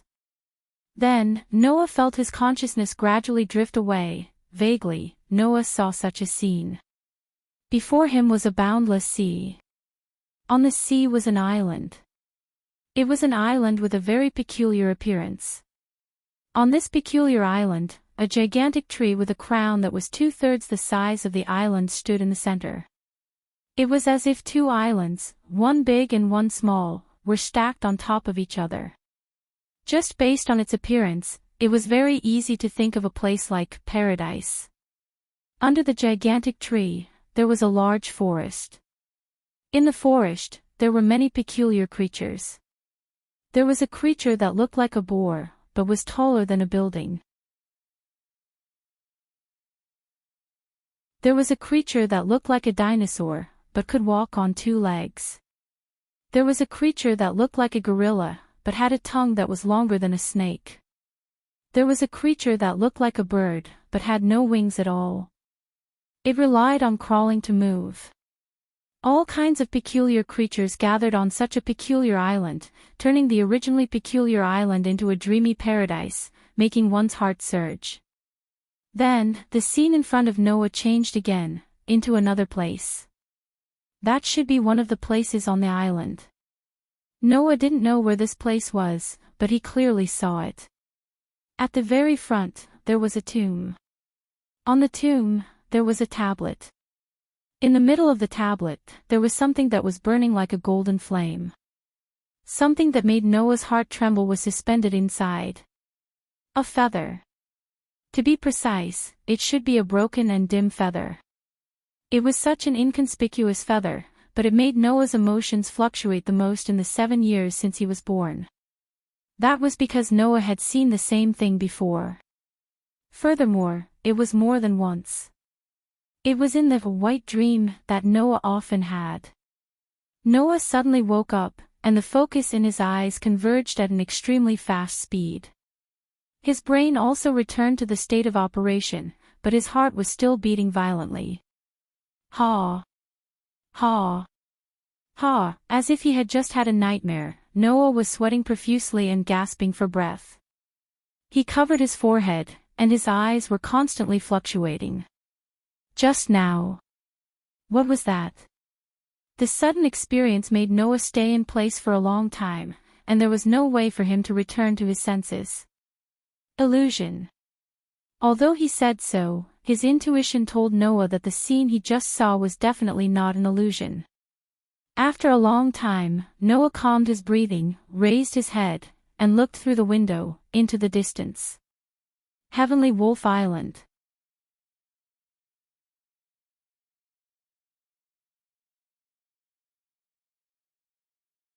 Chapter 67. The next day, as soon as the sun rose, Noah woke up early. He put on his clothes and took out his magic knight sword. He unsheathed the sword and used a clean cloth to wipe the sword. Magic weapons were made of precious materials that allowed magic to circulate. Some of the weapons were even embedded with magic crystals, so their durability was higher than ordinary weapons and they were not easily damaged. However, this did not mean that they would not be damaged. Otherwise, Noah wouldn't have had to return to Magnolia to buy potions for maintenance and durability restoration during his 4 years of cultivation. In particular, Noah's magic knight sword was not an ordinary magic weapon. It had the ability to freely control a range of 100 meters. It was an extremely rare and powerful magic. If it was sold, it would definitely fetch a sky-high price. However, this was not strange. After all, this magic knight sword wasn't just a precious magic weapon that was kept by Makarov, one of the 10 great Saint Magi. Because it had been kept for a long time, it was impossible to find another magic weapon with the same effect. Just like antiques, they didn't need to be expensive to make. However, they were old, and the more rare they were, the more expensive they would be. Naturally, the originally precious magic knight swords would become even more precious. Makarov was willing to give such a precious item to Noah. It was clear that his feelings for Noah were not fake. It was precisely because of this that even if he did not use it much, Noah would wipe the sword clean every once in a while, just like how he was doing now. But it was a pity that this time, Noah didn't wake up early to wipe his weapon for such a trivial reason. This time, the reason why Noah woke up early in the morning to clean his weapon was only because of his mentality. Heavenly Wolf Island. Fairy Tale is the holy land of the fairy tale. Next, Noah would go to this place where the members of Fairy Tale might not even be able to enter in their lifetime. He would investigate the reason why Heavenly Wolf Island was discovered by the outside world. Of course, Noah's main goal was not this. The graveyard on the island. Noah was very concerned about the scene he saw in the illusion yesterday. It was because of this mentality that Noah was so cautious in maintaining his weapon. He had to verify it. Was the hallucination that he suddenly saw yesterday a real scene? For this, Noah had to make a trip to Heavenly Wolf Island. After some time, when the sky outside the window became brighter and the guild's first floor became noisy again, the door to Noah's room was gently pushed open. Big Brother Noah. Lisa, who had just entered, was stunned when she saw Noah wiping his weapon. "You're up. What's wrong?" Noah said grumpily. "Do you find it unbelievable that I'm up?" "That's not it." She retracted her surprised expression and walked to Noah's side. "Why are you up so early today?" "I have to go out on a mission." Noah explained simply. "Although there's no time limit, I feel that it's better to leave as soon as possible. So, I'm using this time to maintain my weapon." "Big Brother Noah, are you going out to work?" Lisa asked curiously. "What kind of work is it?" "It's just an ordinary investigation," Noah replied casually as he continued wiping his weapon. "However, the location is Heavenly Wolf Island." "Heavenly Wolf Island?" Lisana's eyes lit up. The Heavenly Wolf Island, that's our guild's sacred ground. Noah was still nodding his head nonchalantly, but Lysana was excited. I've never been to our guild's sacred ground. Big brother Noah, what kind of island do you think Heavenly Wolf Island is? Is it called Heavenly Wolf Island because there are many wolves there? You're asking me. Who am I supposed to ask? Noah rolled his eyes. Don't forget that this is my first time going to Heavenly Wolf Island as well. That's right, Lysana's eyes darted around as she approached Noah with a smile. Big brother Noah, since this is your first time going to Heavenly Wolf Island, you should be at a loss for what to do, right? What are you up to now? Noah looked at Lysana warily. Don't tell me you're thinking of using all sorts of excuses to persuade me to give up my job and force me to go on a mission with you, just like when we were young? I'm not that bad. Lysana said indignantly. I just want you to bring me along. Bring you along. Noah was stunned. Don't you have to work? Big brother Elfie and I can rest today, Lysana said as she tapped her cheeks with her finger. Big sister Myra's breasts seemed to have grown bigger recently, so she went out to buy new underwear. How enviable. You don't have to explain that to me so clearly. Noah's hand trembled, and he almost stabbed himself with his magic knight sword.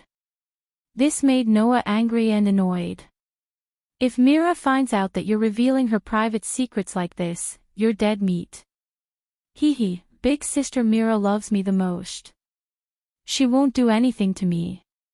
Big brother Noah, don't be shy, Lysana teased with a mischievous smile, not giving Noah a chance to retort. In any case, Big brother Noah, you have to bring me along this time. I'm very curious about Heavenly Wolf Island. You lass. Noah face-bombed helplessly. Don't get in the way of my work. I won't. Lysana pounced to Noah's side and hugged his arm. Thank you, big brother Noah. I like you the most. Sigh. Noah could only sigh and resolve himself. Lysana was, without a doubt, the person Noah was closest to. However, from a certain perspective, this mischievous lass was Noah's weakness. Yet, Noah couldn't bring himself to hate her. He really didn't know what to do. Hey, Lysana, are you really not going to wait for Big Sister to come back? Elfman's boorish face was filled with worry as he watched Lysana, who was humming a tune as she packed her luggage. If Big Sister finds out that you're going out without telling her, she'll be very angry. That can't be helped. Big Sister Mira isn't here right now, Lysana replied without turning her head. Moreover, this is a rare opportunity to work alone with Big Brother Noah. Even though I'm sorry to Big Sister Mira, the secret to capturing a man's heart is knowing how to grasp the opportunity, huh? With Elfman's nerves that were as thick as tree roots, he naturally couldn't understand the meaning behind Lysana's words. What do you mean by that? What I mean is that I won't give my love rival a chance. Lysana winked mischievously. If Big Sister Mira finds out, she'll definitely come along. So, I'm sorry, Big Brother Elfman. Let me be willful this time. At the same time, Noah, who was carrying the magic knight sword on his back, also came down from the stairs.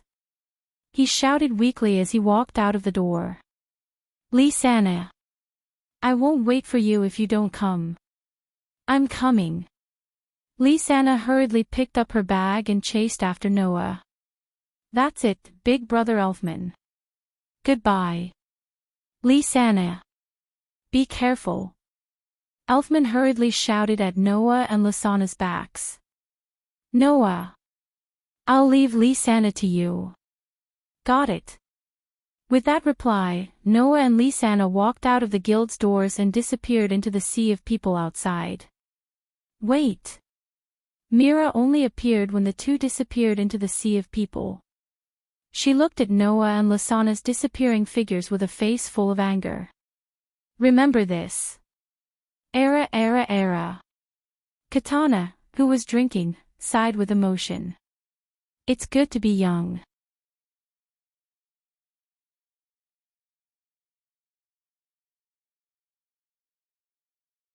Chapter 68. Crash. The sound of waves crashing reverberated through the sky. Coo! Coo! The cries of seagulls were mixed in with the crashing of the waves, clearly spreading to every corner. The noon sun was like a huge furnace, releasing unbearable heat, causing the air to distort, causing one's vision to become blurry. It was extremely unbearable.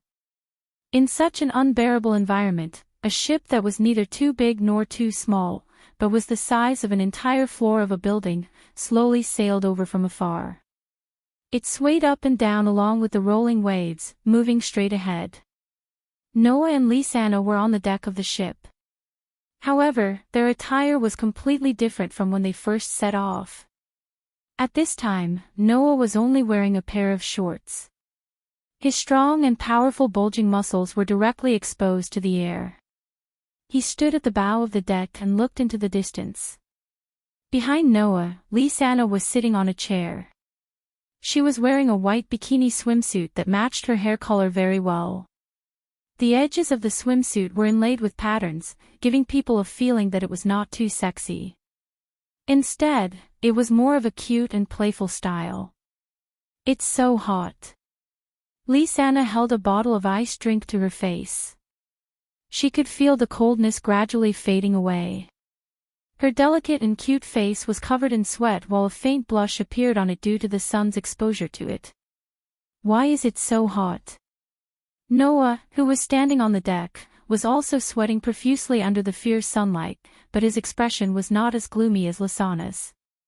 It was as though he was used to such an environment as he replied to her. I heard the captain say that due to the currents in this area, the weather is like this all year round. So, before we reach Celestial Wolf Island, just bear with it for a while, Lisanna. But it's really hot, Lisanna said reluctantly, her voice revealing a sense of helplessness. Big brother Noah, don't you feel the heat? Of course it's hot, but I'm used to it. Noah responded intermittently. His eyes were still looking into the distance, looking at the scene where the sky and the sea were separated from each other. When I was training outside, the summer heat in the mountains, forests, and wilderness was about the same as it is now. I wasn't used to it at first, but I got used to it after I got used to it. Hearing that, Lisanna finally raised her head and looked in Noah's direction, taking in the sight of Noah's muscular physique. Perhaps it was because of the 4 years of hard work and the training of his body, Noah had indeed developed a very robust physique. There was almost no excess fat on his body, the perfect amount of muscles on Noah's arms, thighs, abdomen, chest, and other areas were all displayed. At first glance, not only did he look very masculine, he also gave off an indescribable sense of security and pleasing to the eye. Looking at him directly, it was easy for others to get the impression that he was very strong. If Noah were to put on clothes, he would look no different from a teenager with a normal physique. This was also the reason why Noah's training was very regular and planned. Otherwise, like running with a boulder to warm up every day, Noah would have become a complete muscle man. Lisanna was almost intoxicated by the sight. When she came back to her senses, a new blush appeared on her face. She quickly turned her head and said embarrassedly, "From the looks of it, big brother Noah has indeed grown up." Hearing Lisanna's words, Noah turned his head and looked in Lisanna's direction, taking in Lisanna's bikini swimsuit. Because she was afraid of being hurt by the sun, Lisanna put on sunscreen after changing into the swimsuit.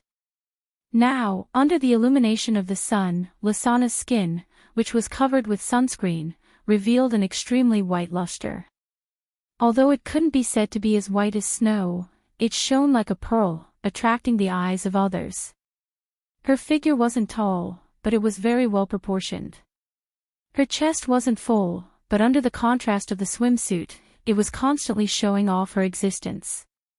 Especially when the glimpse of the seductive thighs from the chest position swayed in front of Noah's eyes, it gave Noah a great stimulation.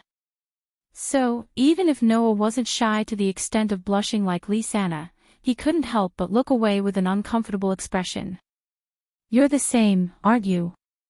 The atmosphere at the scene suddenly became quite awkward. Realizing that the atmosphere had become awkward, Lysana hurriedly shook her head.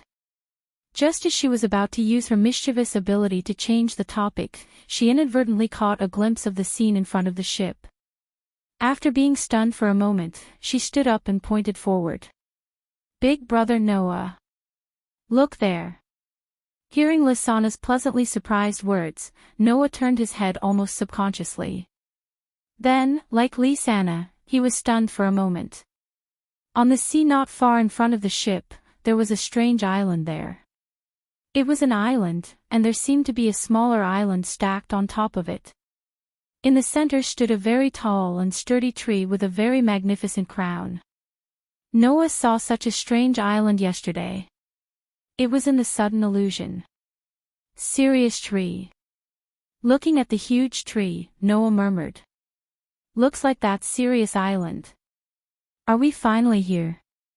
Lysana rushed forward and hugged Noah's arm, shouting excitedly. "Big brother Noah. Let's go up quickly. We haven't reached the shore yet, how are we going to get up there?" Being hugged by Lysana, who was only wearing a swimsuit, Noah's body stiffened for a moment.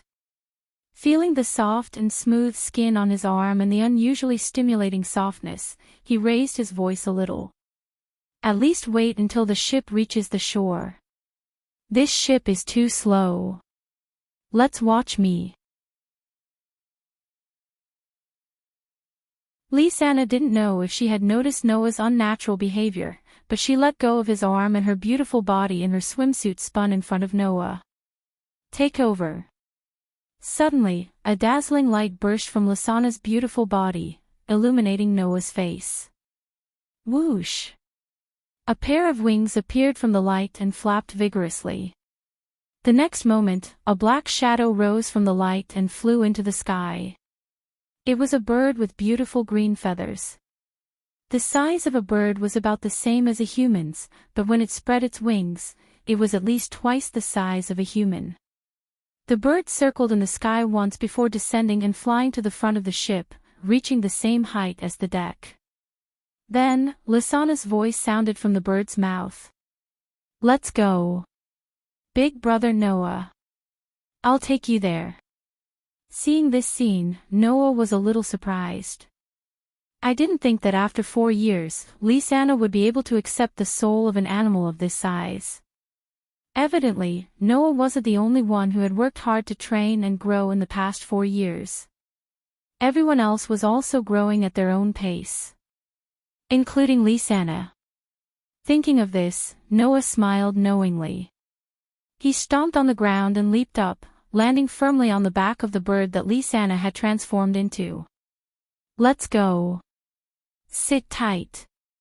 Lysana immediately replied with a cheerful voice and flew in the direction of Celestial Wolf Island. Celestial Wolf Island. Whoa! Looking at the large forest in front of her and the unknown light source floating in the forest like a firefly, Lysana let out a cry of surprise. "Is this Celestial Wolf Island?" At the side, Noah frowned, tiptoed and stepped on the ground. Just like the rumors, the earth and air are filled with amazing magic. Not only that, Noah and Lysana quickly discovered that something strange was happening in their bodies.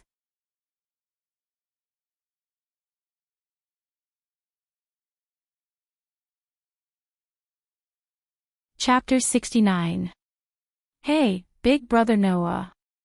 Lysana's pretty face was filled with hesitation and uncertainty.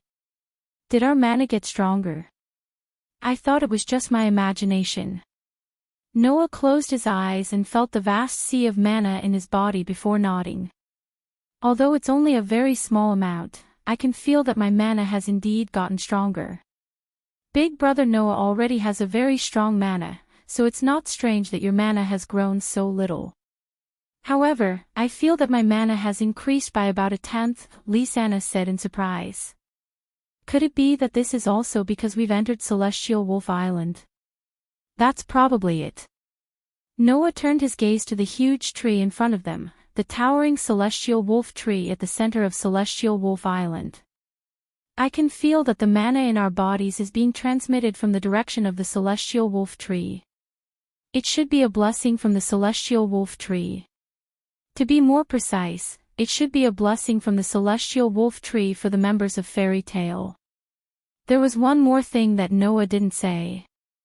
That was, Noah could clearly feel that the portion of mana that was transmitted to him by the Sirius tree was now turning into Noah's own mana at an extremely fast speed, and was added to Noah's already vast mana. Originally, this portion of mana that was being amplified from the outside world should have automatically retreated after Noah left Celestial Wolf Island. However, it was now being completely absorbed by Noah.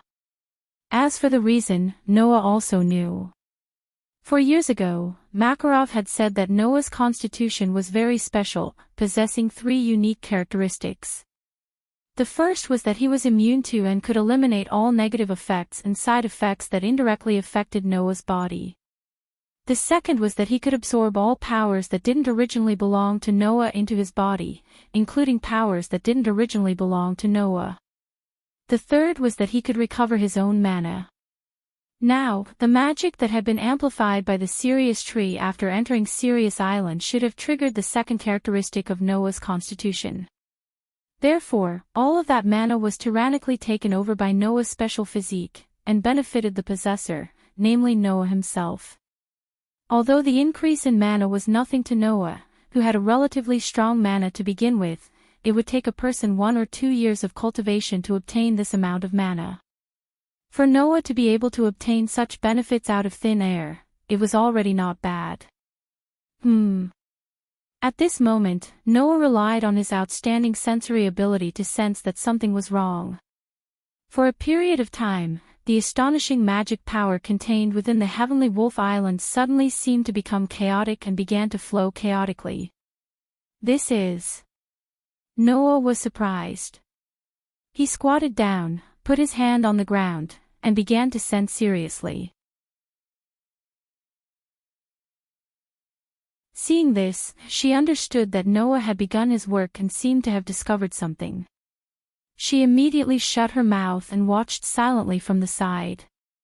However, just because she didn't disturb him didn't mean that other existences would obediently watch from the side. Whoa! Following a long and drawn-out chant, a huge head poked out from between the tall trees on the side of the forest. It was a strange creature with a neck longer than a python's, a head that resembled a fish's, 4 limbs like an elephant's, and a shell-less tortoise's body. While it wasn't a magical creature that specialized in attacking humans, the ferocious glint in its eyes when it stared at Noah and Lisanna told them that it wasn't a herbivore. Whoa! The fish-headed, elephant-legged, tortoise-bodied creature let out a whistle-like roar again. Like a charging mountain, it crushed the ground and trees as it charged toward Noah and Lisanna. Whoa! Lisanna's expression changed, but she didn't panic. Seeing that Noah didn't seem to have any intention of attacking, the courage in her heart burst forth. She passed by Noah and charged towards the strange creature. Take over. The light of magic flashed on her slender body. In the blink of an eye, her silhouette began to elongate at an extremely fast speed. Then, a bloated, purple-furred rabbit with a napkin around its neck charged out of the light and crashed into the strange creature. Thud! With a muffled sound, the strange creature let out a pained cry. Its charging giant body was stopped in its tracks. Ah! Lisanna, who had transformed into a giant rabbit, also let out a cry of pain. She couldn't help but take a few steps back, causing the ground to tremble. Whoa! The strange creature's howl had begun to carry some anger. Its python-like neck suddenly shot out like an arrow, bouncing in front of Lisanna, who couldn't react in time and twirling around her like a rope. In the next second, the strange creature tightened its neck and tied up Lisanna, who had transformed into a purple-furred rabbit. Whoa! Its fish-like head aimed directly at Lisanna's face. The strange creature opened its mouth, revealing rows of fangs that were sharper than those of a crocodile. It bit down hard on Lysana's face. Lysana only had time to close her eyes as if she had been shot. Soon after, a crisp sound of a sword rang out. Clang! Whoa! The strange creature's pained cry entered Lysana's ears. At the same time, Lysana felt the long neck binding her disappear. She hurriedly opened her eyes and saw the strange creature running towards the forest as if it had seen its natural predator. Thud, thud, thud. Thud. Thud. Are you all right? Noah slowly sheathed his sword in the scabbard in his pouch as if nothing had happened. Phew. Lysana breathed a sigh of relief. Her body returned to its original state in a burst of magical light, but she looked a little dejected. In the end, Big Brother Noah still had to make a move, so you still want to deal with that strange creature yourself. Noah patted Lysana's smooth shoulder and smiled. According to my judgment, while that fellow is a little ugly, there aren't many in our guild who can beat it in a one-on-one fight. Perhaps only those at Naz and Gray's level can fight it. It's already not bad that you were able to hold it back for a while. Is that so? Lysana's expression eased as she looked at Noah. By the way, Big Brother Noah, did you discover anything? Noah didn't confirm or deny her words. Instead, he looked at the celestial wolf tree from afar, a thoughtful glint in his dark eyes. If I'm not wrong, there should be something on Celestial Wolf Island that's interfering with the island's own mana. So the reason Celestial Wolf Island was discovered by the outside world is because the island's mana is in disorder. Lysana tilted her head in confusion. Then what should we do? Isn't it obvious? Noah chuckled. Find the source of the interference. It was unknown if it was angered by Noah's words, but in the next moment, a dark cloud floated over Heavenly Wolf Island, dyeing the entire sky pitch black. Asterisk rumble. Asterisk a clap of thunder rang out. Asterisk whoosh. Asterisk torrential rain poured down in an instant, drenching the entire island. Noah, who was standing on the outskirts of Celestial Wolf Island, could only stiffen his face and let the rain soak his body. Pfft. Lysana couldn't help but laugh when she saw Noah's stiff expression after making such a bold declaration. She held Noah's hand. Before that, let's find a place to hide from the rain. Noah could only nod helplessly.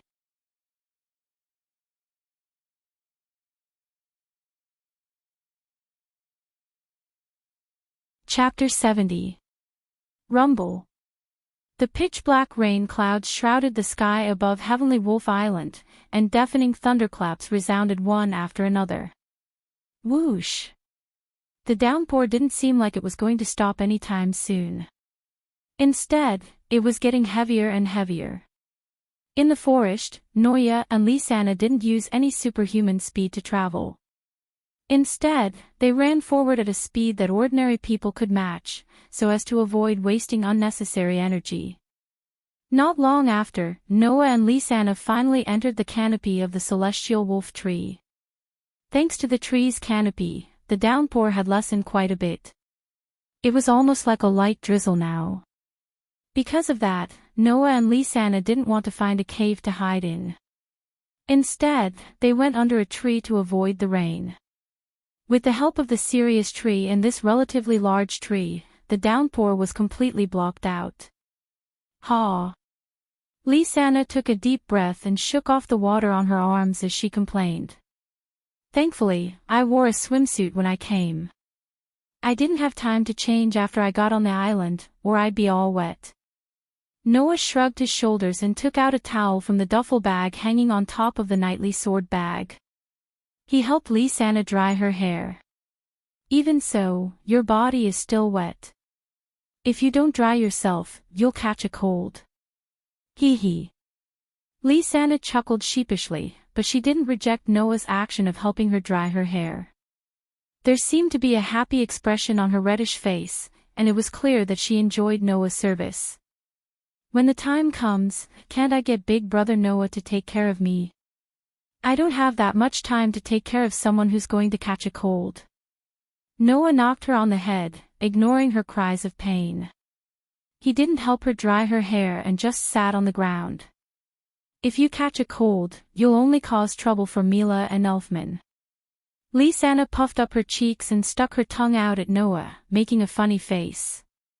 However, she still came to Noah's side. Noah was sitting on the ground, leaning against the tree trunk. Lisanna leaned against Noah's body as if she was snuggling up to him. Why are they so close? Noah felt the smoothness of Lisanna's skin that was pressed against his body in a swimsuit that did not cover much at all. As usual, he was embarrassed. Then, wouldn't that be very inconvenient? Of course not. It was as if Lisanna didn't notice Noah's unnaturalness. Not only did she stick closer to him, but she also skillfully hugged Noah's arm and rested her head on his shoulder. At first glance, they looked like a pair of lovers. It's very warm like this. Is that so? Noah could only scratch his cheeks, unable to say anything useful. It couldn't be helped. In the past 7 years, Noah had spent most of his time training himself. He didn't have any experience with love at all. Although it wasn't that he didn't understand it at all, since Noah had read quite a lot of books and knew quite a lot of things. However, many things couldn't be understood just by knowing them. They had to be put into practice for them to be useful. Hence, even though there was a high chance that she meant something like that to him, Noah, who had never experienced something like that before, couldn't be 100% sure. Therefore, every time he felt that Lisanna had such feelings for him, Noah couldn't help but have such thoughts. What if it was a misunderstanding? Moreover, even if it wasn't a misunderstanding, Noah didn't know what to do. There was nothing he could do about it. His playmates of the same age as Noah had lived for at least 10 years. Among them, except for Kana, the others didn't have any experience or immunity in this aspect. Everyone else was already like that. Growing up with such a person who had the appearance and intelligence of a 10-year-old, Noah, who had only lived for 7 years, could vaguely sense Lisanna's feelings. It was already quite impressive. It could only be said that Noah could only blame himself for being too young. While Lisanna was also young, she had been mischievous since she was a child.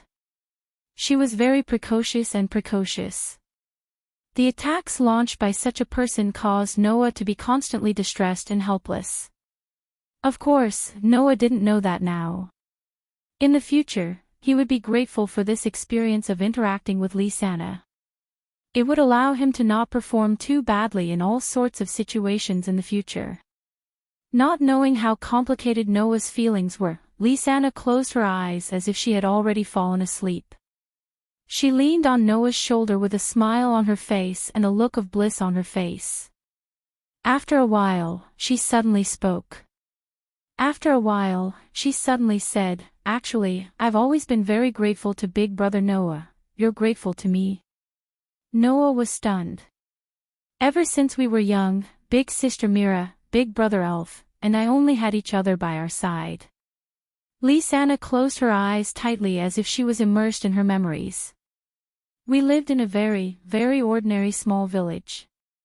We should have had a father and a mother in the past, but in our memories, we only had each other. Noah didn't say anything and only listened quietly. Sometimes, I would think about how it would feel to have a father and mother who doted on me.